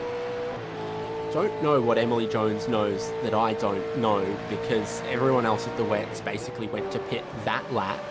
Maloney on slicks is 3 seconds faster than Jones on the wets now. You're kind of sitting duck. Surely, even though it's an early stop, you're coming in now to get the slicks. Could have done it a lap ago and maybe saved 3 seconds, though. Looks like the headlights have turned off on the cars. Now it's just the daytime running lights. That means the track has been officially declared dry by the in-sim system. And that's going to be everyone still on the wets now jumping in to get those proper tyres on for a better run to the end. Battle continuing between Ryan Jones and Tom Freer for 6th place now, as 2 of their competitors ahead, eliminated in the short term thanks to coming in. Got to wonder how long they're going to be able to maintain this kind of pace. It's a very cold track still as things stand. The track temperature 20 degrees, which is a little bit warmer than it was in qualifying in race 1, but should still make those slick tyres last a long time. Not expecting any more rain, at least in the next hour and a half, 2. We'll get this race in before there's really any chance of any more rain. Tom Freer, I think, eventually gets past Ryan Jones here, 6th and 7th. Bo Albert closing in on them. Dylan Rudd, a problem from that top 5. Yeah, he's been a little inconsistent the last couple of laps as Rudd. He lost 2nd place a while ago, and Kostecki's about to go a lap down here. What's he going to do with the leaders bearing down on him? Yeah, this is interesting for Kostecki. Now only 2 cars, though, left to... now only 3 cars, sorry, left to try and fight off now. But, yeah, I got to wonder, personally. I'm thinking along the same lines. Kostecki's quick. He's on new slick tyres here. He'll probably back himself to try to pull away from them. But there's a point here where you're sitting half a second in front of the leaders where you kind of need to make sure you don't become an obstacle. So give yourself a lap, 2 laps here, to try to pull away from them if you can. I wouldn't be surprised if that does happen, but he needs to keep an eye on it. Yeah, the problem for Kostecki was the extra time he had to spend in pit lane for speeding on entry. That'll net you, at least an extra 30 seconds, or basically 10 seconds extra in the box for every K an hour you are over the limit. So, if that hadn't happened for Brody, he may well have been even further ahead of these guys. But it seems that he switched on the tyres pretty quickly and is starting to gap them now. So I don't think blue flags is going to be an issue for our leaders. That was my observation too. How long does it take to get a new set of slick tyres going? And probably it was a problem 14 laps ago at the race start, but by about now, they seem to be switching on. Well enough that, gee, you could probably do, off the top of my head, like a 120.718. Yes, something along those lines. Zach Rattray-White setting a 1 minute 20.98 at the front of the field here. Bo Albert, meanwhile, has gotten a penalty for contact with Myers and Warboys back on lap 4. So another one of our Chiefs cars with issues in the midst of all of this. Albert was right at the center of a few incidents in this race thus far. Checking back in a little further back, Darren Lobb here chasing William Brown. They've made up bulk positions in this race so far, committing to slicks from the very start. And we'll see that Darren Lobb actually had an issue of his own, apparently. Out of the final corner, catching the puddle, and that's some heavy contact with the wall. Not as heavy as what we saw from Angus Lawford before. It's those puddles that create the difference between a 118 on a completely dry track versus a 120 that we're doing now. It's just those little bits of, you can't track all the way out wide out of Moss corner, you can't track all the way out of the final corner. It's like you're driving a slightly narrower version because the sun won't come out and dry up all the rain. Well, we'll see as well that Ryan Jones has hit the wall pretty hard. This was he and Robbie Gibbs, I believe. No, Bo Albert, my apologies. Coming out of turn 2, and, well, looks like that's another driver to catch the puddle a bit as drivers try to extend the dry line as much as they can. Barely any damage, visually at least, on Jones's car, and I think Bo Albert might have gotten away with that. No contact, and Jones was spinning before any contact would have been made. Yeah, well, not much. Anyway, Ryan Jones has come in to pit, though, with the damage that he may have had. This will be the rearward-facing view from Ryan Jones. So he goes slick tyre to slick tyre. Still an earlier stop than the slick tyre guys might have liked. Space, yeah, space, no space. Contact. Yep. Contact after he had already started sliding. So Bo Albert gets away with that, but he hasn't gotten away with another incident. He made contact with Kurt Stenberg on lap 4 as well, and race control has just given him a 10-second time penalty for that. So Bo Albert's problems just continue to compound. It's been a really rough one for him. Hopefully he'll be able to get something else out of this race in spite of all of that. The fastest lap comes back down again, and this time it goes to Brody Kostecki, a 1 minute 20.3, as he continues to move away from our race leaders on those slick tyres that are doing quite well at the moment. That is Adam Briggs that's gone around out of the final corner. Yeah, and he slid into the attenuator, so he's halfway on the racetrack, halfway in the pit lane. He couldn't reverse back onto the racetrack, so he's driven into pit lane, which is probably going to give him an unsafe pit entry penalty, I think. Not ideal in any way. Damned if you do, damned if you don't for Adam Briggs, where he ended up spinning. Yeah, looks like this drying track, as we expected, is causing quite a bit of chaos. James Scott comes back into pit lane, this time for tyre change and fuel service, as we'll get another view as to what happened to Adam Briggs here. Synergy Sim Racing, of course, with Suit Speed emblazoned on their cars now with a new sponsorship arrangement, but it looked like the car just let go on him midway through the final corner. It didn't look like he hit any wet patches. was stalled by the end. It's almost like he got a double downshift on the way in or something. No oil or engine smoke or anything, but yeah, certainly a problem losing the rear of the car very early in the corner versus the puddle on exit that we've also seen be an issue. Highest running car that has made their pit stop is Emily Jones, I think. No, Sean Campbell.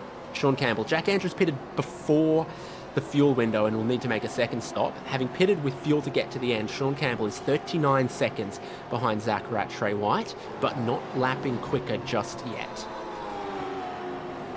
And Campbell's going to have a major disadvantage at the end of the race. Drive-through penalty comes in for Kurt Stenberg. Unsafe rejoin. Myers, Horton, and James Scott. That was the end of lap 4 as well. That's one of the TTR cars around coming out of... No, I think it might have been Horton. I'm not entirely sure who just went around there. I think it was Myers. It's out of turn 3.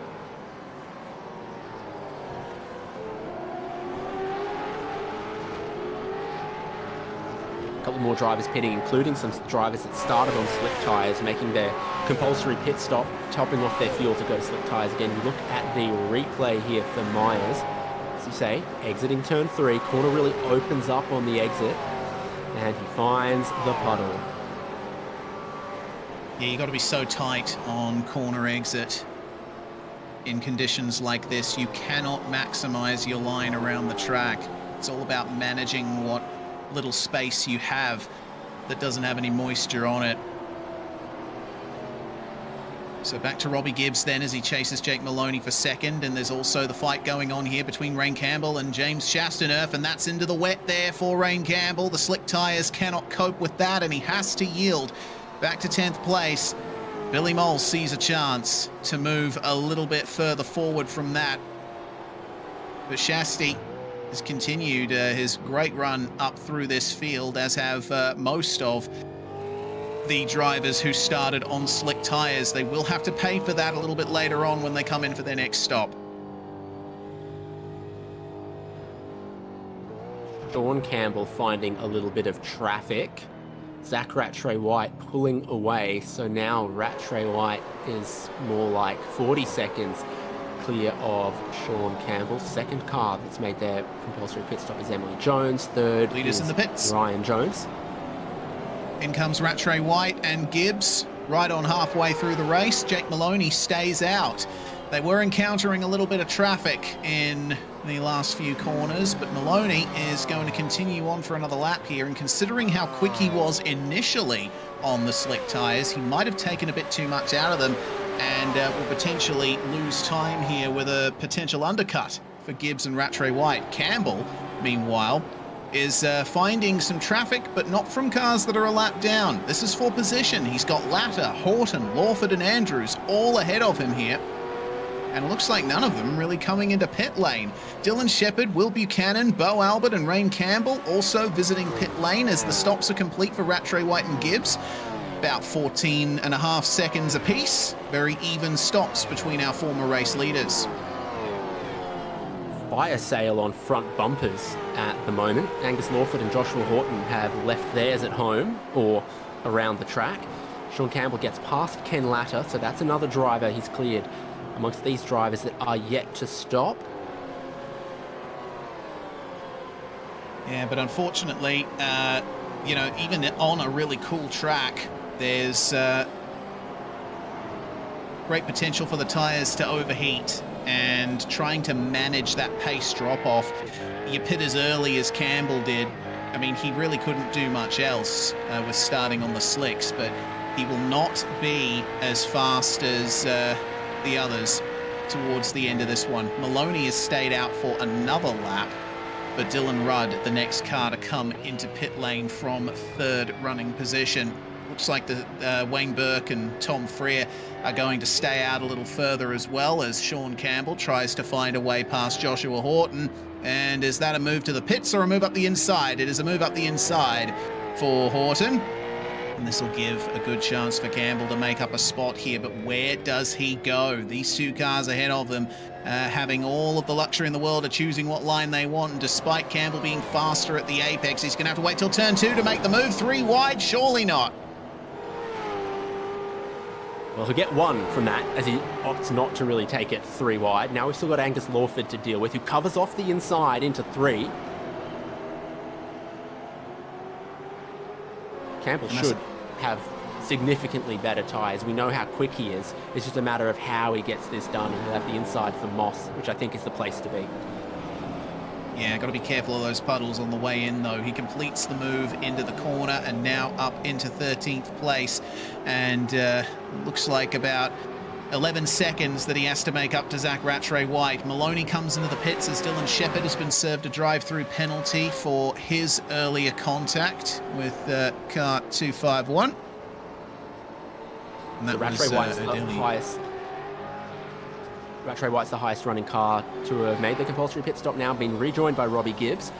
Having seen the pit stop from Dylan Rudd, he's dropped a little bit, not with Rattray-White and Gibbs, who I think have undercut him. And here comes Maloney out of his stop, and he won't be up at speed yet either. So this has worked out pretty well for Rattray-White and Gibbs, but they have had quicker stops than Maloney, quicker stop than Campbell. That's less fuel. Oh, big slide there for Robbie Gibbs.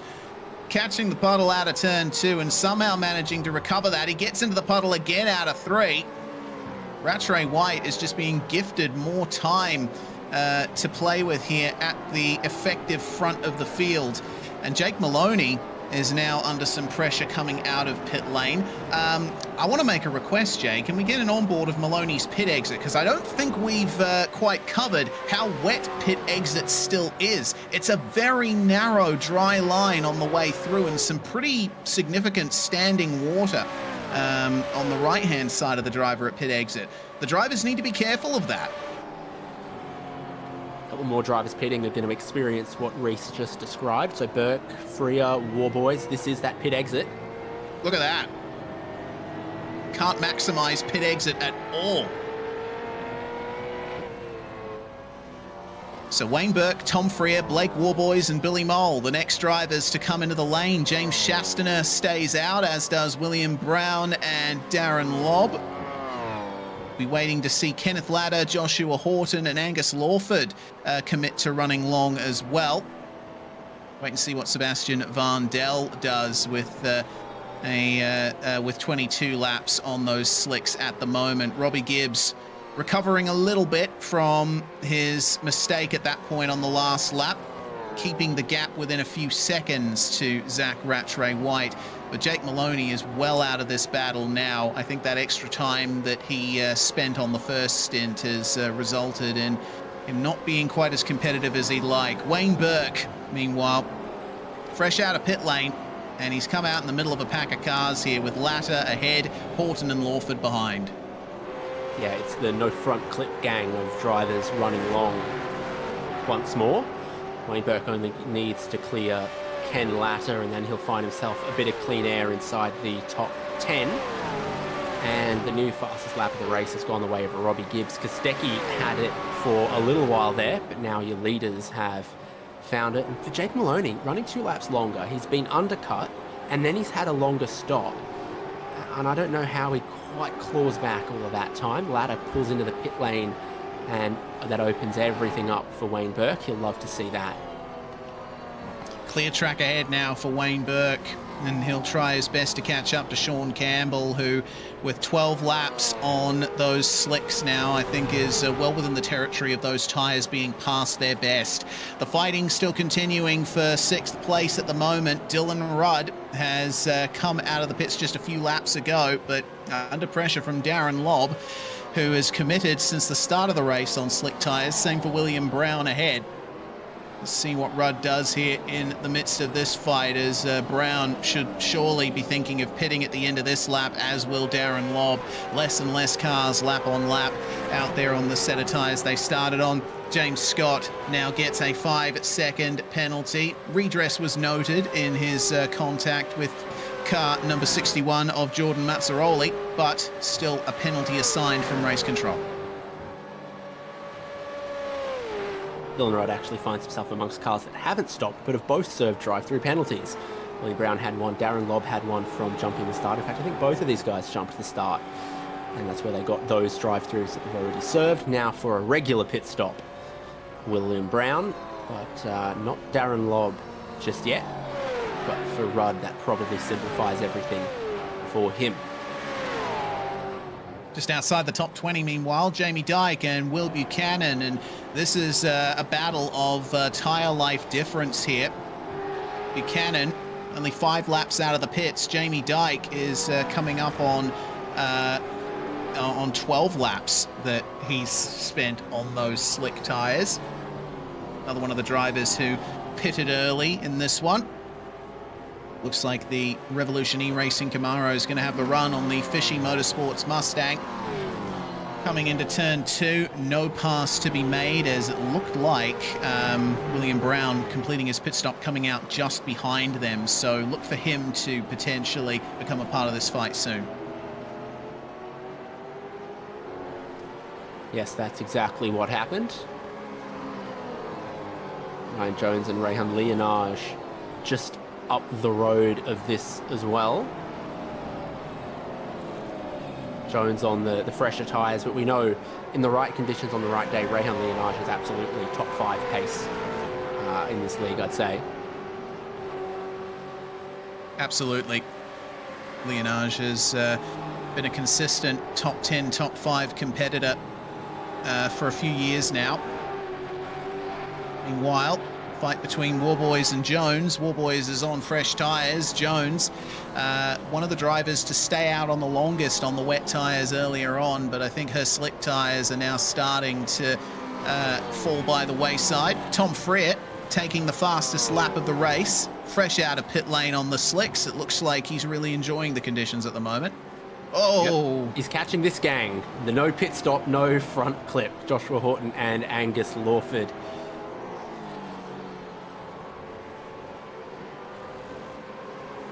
And it's lap 26, and with the fuel tank restriction, we were thinking 26 laps was the maximum drivers could reach on a fuel tank. And dearie me, Joshua Horton a little bit wide there through Moss. That will be a freebie there for Tom Freer. But I would expect that Horton and Lawford will be in the pits at the end of this lap. Same for James Chastaneuf, Darren Lobb, and Jack Andrews. But, yep, there we go. James Chastaneuf's in pit lane as Lawford now has to make way for Freer on the way into turn 8. Lawford had to lift and coast a little bit to make it this far going in there. And Freer was like, I definitely want the inside line here, even if I have to stick 2 tyres in the grass to get there. And we're going to get Lawford in, but we're going to have Horton out. Yeah, somehow Joshua Horton has managed to stretch this tank out another lap. Will he be able to get around to the pits again is the question. Well, we'll leave that for a moment, as Sebastian Vandel apparently has also been able to stretch it out to an extra lap here. It's quite an impressive run from our Split 2 winner, in spite of the issues that he has faced thus far in race 2. The lead battle is looking as close as ever. Robbie Gibbs has once again recovered from those minor mistakes he made earlier and is keeping the gap consistent at about 8/9 of a second to Zach Rattray White. It's going to be an out-and-out race to the finish between these guys. Going to be 11 laps to go when they cross the line next. When both of them pitted and took 14-second stops, that was some of the shortest pit stops we had seen to that point, and I wondered if they were committing themselves to needing to save a little bit of fuel. But then subsequent to that, we've seen a lot of other drivers make 13-second pit stops, so I don't think it's going to be a big issue for them based on those numbers. Drivers who started on wet tyres may have used more fuel in the first stint than drivers that started on slicks, though. Yeah, and that's a factor of the extra rolling resistance of the wet tyres down the straights. Got to work a bit harder to turn the wheels, and so a little bit more fuel being used as a result. Horton, Lobb, and Vandel come into the pits, sorry. The way that you make the speed as well, so even at the crossover point, the wet tyre is slower on the straights but faster through the corners, and you spend more time on throttle with the wet tyre than you do with the slip tyre, just making pace in different areas. Rolling resistance be damned. Yeah, indeed. So good that we have wet weather racing and iRacing now. It was a really long time coming as well. The strategies that it's opened up and the racing that we've gotten from changeable conditions like this has been spectacular in the last couple of years. The fight continuing here for the lead. Rattray White losing out the last couple of laps to Gibbs. He was 4/10 slower on the previous lap, and a little wiggle through the puddle out of the final corner means he loses another 3 or so tenths on that lap. Robbie Gibbs is coming. Yeah, this is the lap-by-lap comparison I wanted to see. 2 laps in a row where Gibbs just puts the pressure on, gets towards the slipstreaming range on Zach Rattray White, who's trailing the brakes really deep into turn 2, as if he was pushing a little bit wide there. I think that's the struggle for Rattray White, was in turn 2. That thing was understeering, understeering, understeering, and now that gap can't shrink much more because Gibbs is on his tail. Through the run through turn 4 into Moss. Using as much of that curb as you can on the way in. Rattray White, I thought for a second, was going to be a bit deep into Moss there. Keeps it on the dry stuff on the way out and will protect the lead for the moment. But Robbie Gibbs's pace has been astonishing these last few laps. Robbie Gibbs, of course, new driver to the Chiefs Esports Club. And, well, interestingly, I see you pointing it out in our text chat, David. The Chiefs Esports Club has only had wins on the cards with James Scott thus far. If Gibbs manages to get this done, it'll be his first win as a Chiefs driver. Yeah, so it could be a little bit of V8SCOPS history for Robbie Gibbs. If he can get this done, he's certainly putting the pressure on. There's moves and battles elsewhere through the field. James Chastanoff was one of the last drivers to stop, so he's only 2 laps on his new set of slick tyres. He will be racy all the way to the end. Currently sitting in 10th with Jones, who might need some fuel saving, in front. A lap down car or 2. Briggs is it Briggs? Yeah, that's Briggs ahead.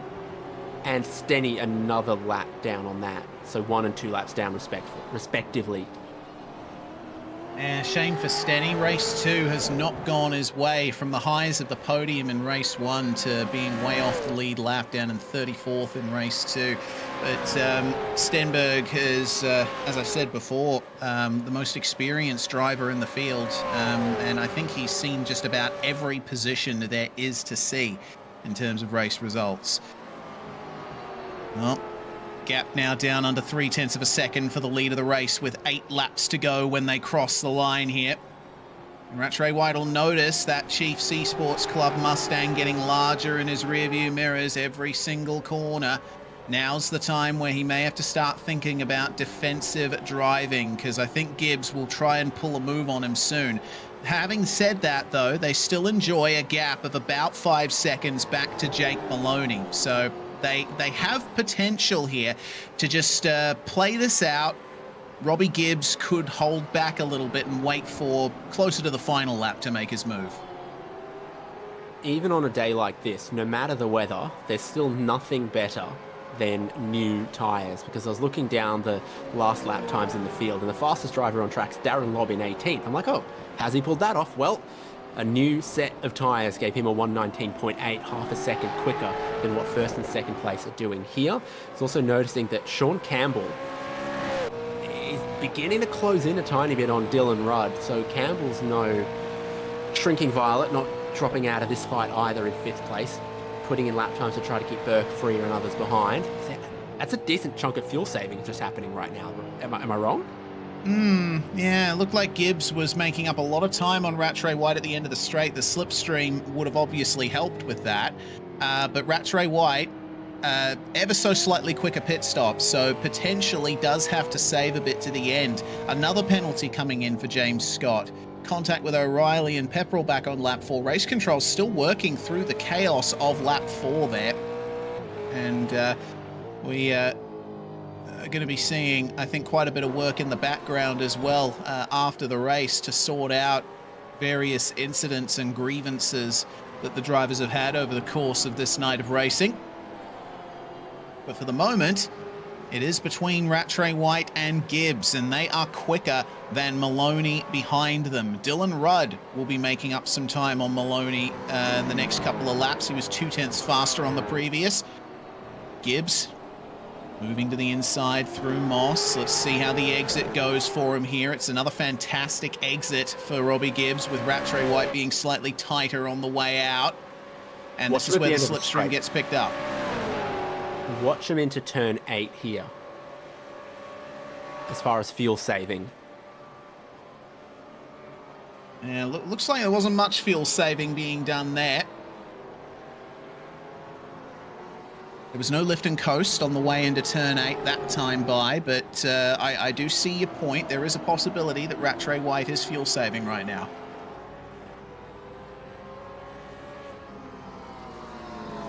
Seemed like just, rolling 20 meters into the braking zone at turn 8. One of the easier places to do it, because you're already rolling speed into that corner with just 1 or 2 downshifts to negotiate the corner.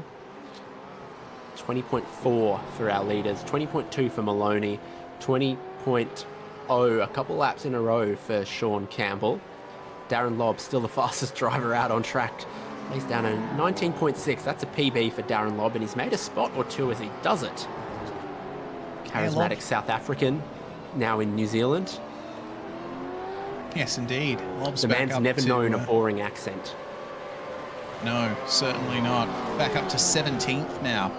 And pressuring Will Buchanan and Jamie Dyke. Lobb has tyres only 5 laps old, but Buchanan's been on those tyres for 13 laps now. Dyke's been on those tyres for 20 laps. And Rayan Leonage has the oldest tyres of all of them at the front of this pack here. 22.5 laps covered on the same set of slicks that he has had the whole time since he pitted early for those wets. And Lobb is trying to find a gap, any gap, to put himself a little bit further up this field. He's probably enjoying himself right now, but we'll be hoping that these passes come easy. In V8SCOPS, though, it almost never is. No, so he got checked up a little bit, but still got good traction behind Will Buchanan exiting Moss corner. Buchanan goes to the right into turn 8, and so Lobb commits to trying to go around the outside. If you've got enough grip and you can stay around the outside of 8, then the inside of 9 can be your friend, and Lobb wants that. So now it's the outside of turn 10, and Lobb is through. Buchanan not able to respond. And this will bring Jack Andrews into the fold as well. Andrews, another driver on fresher tyres than everyone else. 4.5 laps remaining up the front here.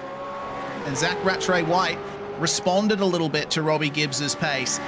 Set a 1 minute 20.099 on the previous lap, playing a 1:20.123 from Robbie Gibbs. So the pace advantage is very small now, but it seems to have fallen back in the short term in the favour of Rattray White. Gibbs will have to bide his time to try and make this move. Noticing both of them take different lines out of Moss corner. Rattray White still taking a lot of curb on the exit at the apex, like everyone was doing in the wet, whereas Robbie Gibbs, I think, has gone to a little bit more of a dry line there. The puddles on the exit of all of these corners are being pushed away, so they're happy to touch the curb on the exit of turn 1. I'm seeing that on the final corner, the puddle is retreating, and a few other places as well. Still just got to mind them a little bit. Lapped car on the way through. That was Stenberg, who is soldiering on. Can always count on Stenny to stick it out to the end, no matter what happens to him. He'll be nursing that damaged Camaro all the way to the end. Fortunately, only another few laps will remain. Exit of Moss again, and both of our leaders kissing the curb at the second apex of Moss. Bit of an equalised exit, but now the slipstream comes into effect again for Robbie Gibbs. We have potentially a first win on the cards for both Rattray White and Eclipse, but he is going to have to defend this one for his life, as Gibbs briefly had the run into turn 8.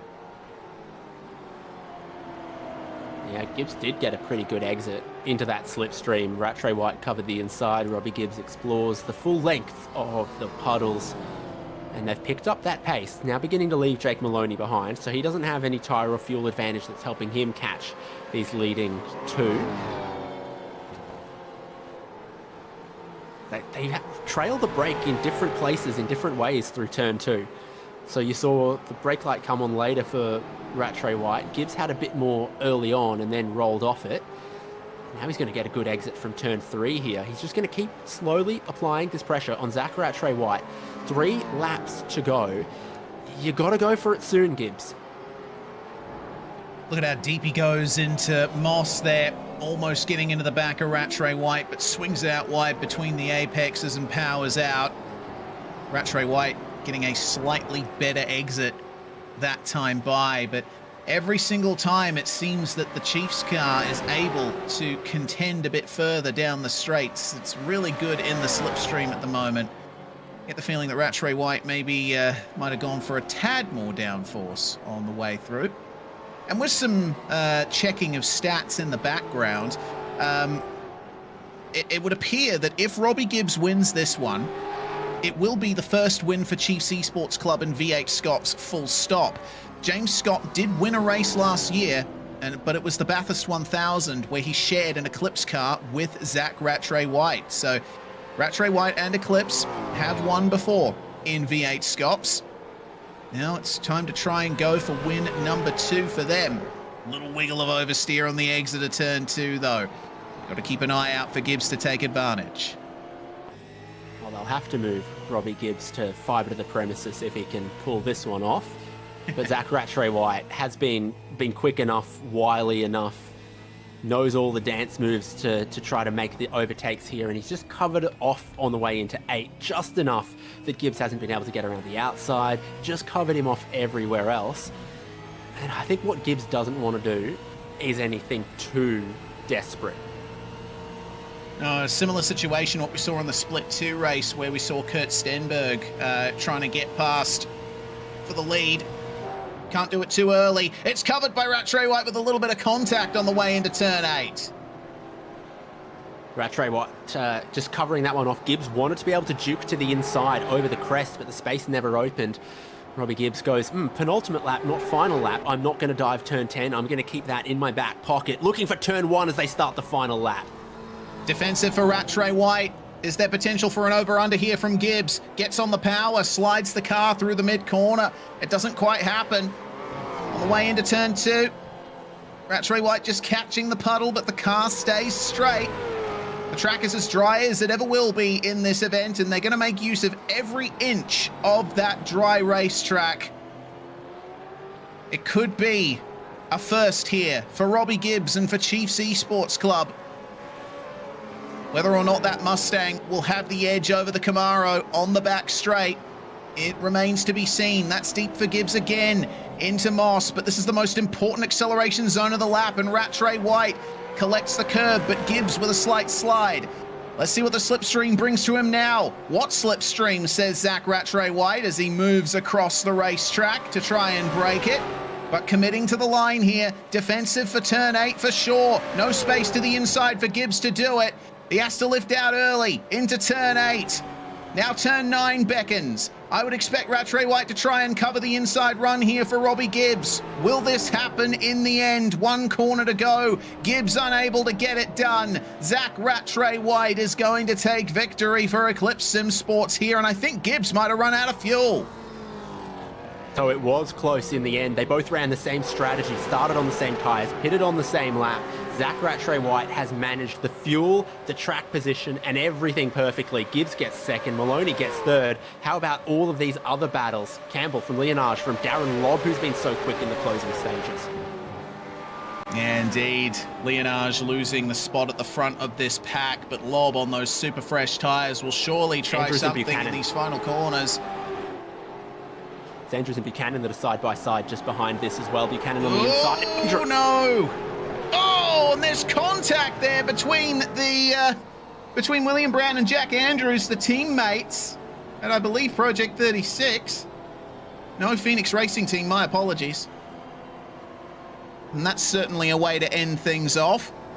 More teammates behind. The one performance cars of Dylan Shepherd and Thomas Freeman battling for 24th place. And we have our final couple of cars here yet to come across the line. Gabriel Adelier for WSR Esports, joining Grid and Go as one of the big international sim racing teams to have a run at V8SCOPS this year.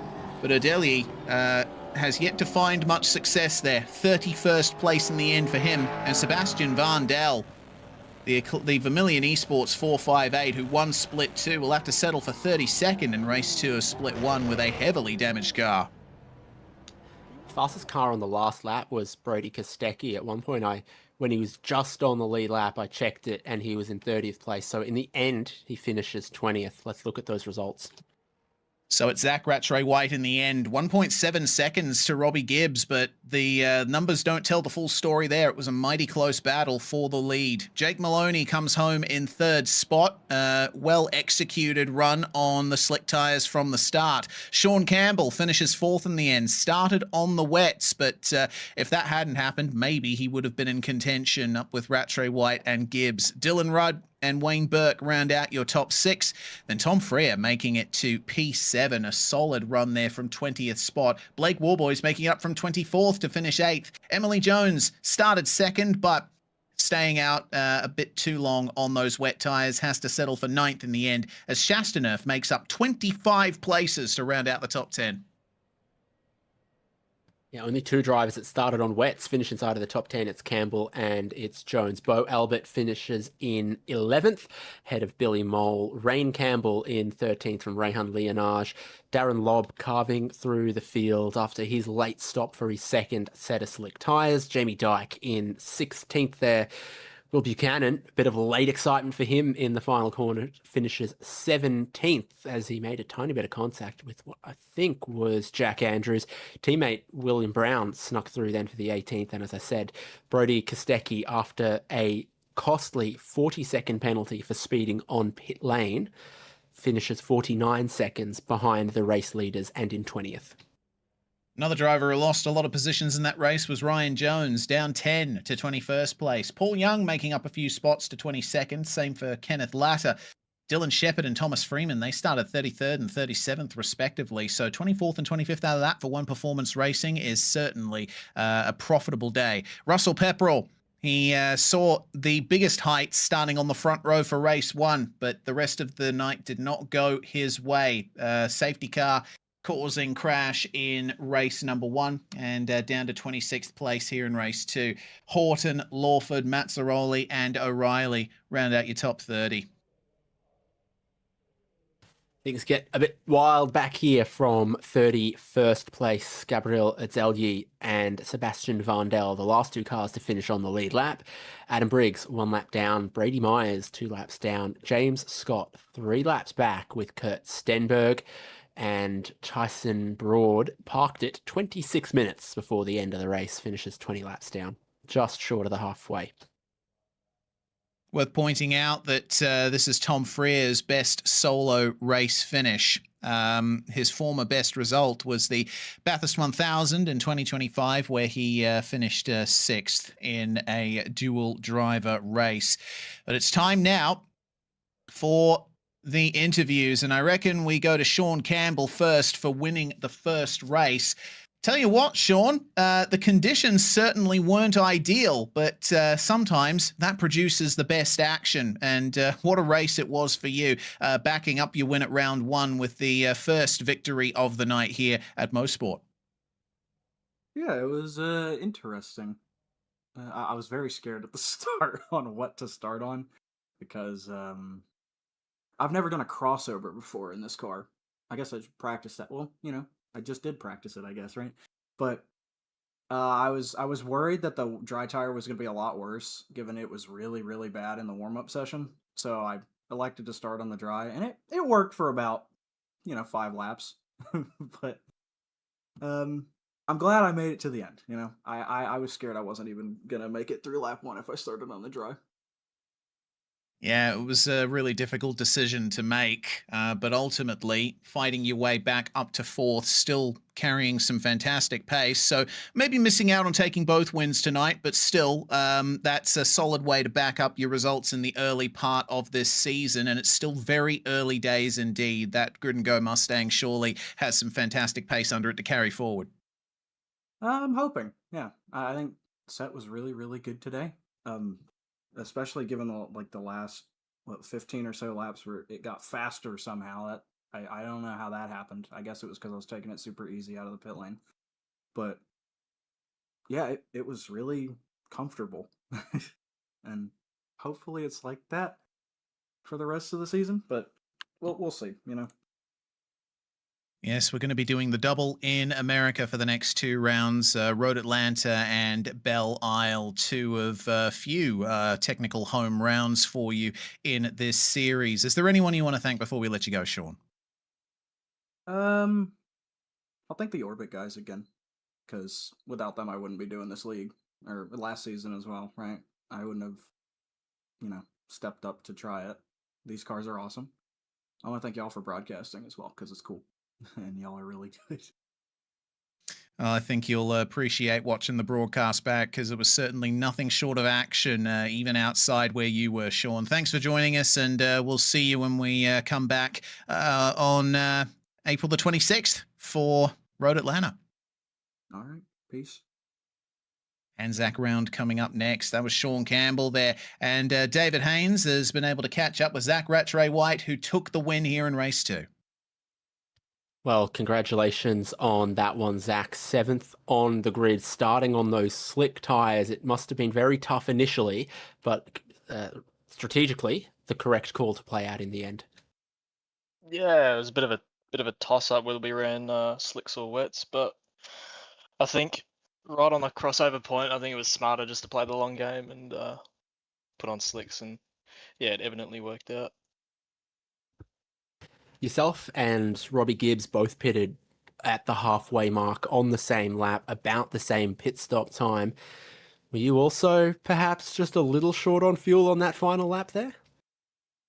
I ran out of fuel on the line. I think if I went any faster, I would have ran out of fuel, but could be worse. Well, you managed it just a little better than Robbie, who I think started coughing and spluttering one corner to go, and in the end that gives you a race win to break the Sean Campbell dominance that may have been beginning to bore V8SCOPS fans. Yeah, I think we probably should have put up a better fight, and especially in round 1, but those things happened. But I think race 1 was a bit of a nightmare for me. Obviously, kind of a bit stupid looping it on the first lap and dropping to dead last, but yeah, when there's not enough puddles on the track, I think it go alright. We saw almost the full gamut of conditions today, qualifying in the rain, racing in the rain, starting on a wet track that then dried. What did you learn? What was the most intriguing, and how good is dynamic track racing? I think it's just interesting looking at different cars for different people and stuff, and where they got their setup based. Some cars are better in certain corners and whatnot, and can run different lines that we can't run. And yeah, just the whole controlled aggression part of it, especially in the soaking wet, it's definitely makes for interesting racing. What's the best sport in Canada, hockey or curling? Mate, can't go past curling. Come on. Proper stuff. Zach, congratulations. Great race win. Great to see you fight up front, and you've delighted all of your fans, no doubt. Well done. Thanks, guys. Fantastic stuff from Zach Rattray-White today. And looks like Robbie Gibbs won't be joining us for a chat, but we send our congratulations to him. His best result as a Chiefs driver thus far. Still looking for that elusive first win for the Chiefs. Sean Campbell, based on provisional round points, looks like the round winner at this stage, with Gibbs in second for the round. So, David, it's going to result in some quite interesting runnings going on for when we head over to Road Atlanta for the Anzac round of the championship. Watkins Glen is on the B-roll. Jay is going to fix that very quickly there, but another classic North American road racing course playing host to our Anzac round here, and I'm really looking forward to it. Road Atlanta always puts on a show. New York, Georgia, what's the difference? And yeah, looking forward to that. Another driver who just steadily accumulated points across the 2 rounds so far, Emily Jones, coming home for 9th place in that race that we just saw. Not spoken about much in the back half, but really a one to watch in V8SCOPS in 2026. Road Atlanta is another one of those high-speed tracks that have only got 10 or so corners per lap, and you need to get every single one of them right. The laps come by thick and fast, and you've got a really long back straight. So if you liked Canadian Tire Motorsport Park, you're going to love Road Atlanta, and by the time we get to April in Georgia, the weather might be a bit nicer as well. We'll be grilling outdoors. They love that. They love that kind of thing there. They certainly do. I'll be getting my grill on before summer eventually goes here in the Southern Hemisphere. But for now, a huge thanks to everyone who tuned in over the course of the broadcast. We hope you enjoyed the show. We certainly enjoyed putting it on. To the crew at Aussie Online Gaming who administrate V8SCOPS, big thanks for putting the series on and managing everything behind the scenes. To the drivers who joined us for interviews as well. Hopefully we see them back in the box very soon indeed. My name's Reese Gardner, David Haynes alongside me in the commentary box, and Jay Kennedy producing behind the scenes here on SimSpeed TV. Whichever platform you came from, YouTube, Facebook, Twitch, or Kick, we thank you for tuning in, and we'll see you next time in about a month for when the Anzac round hits Road Atlanta.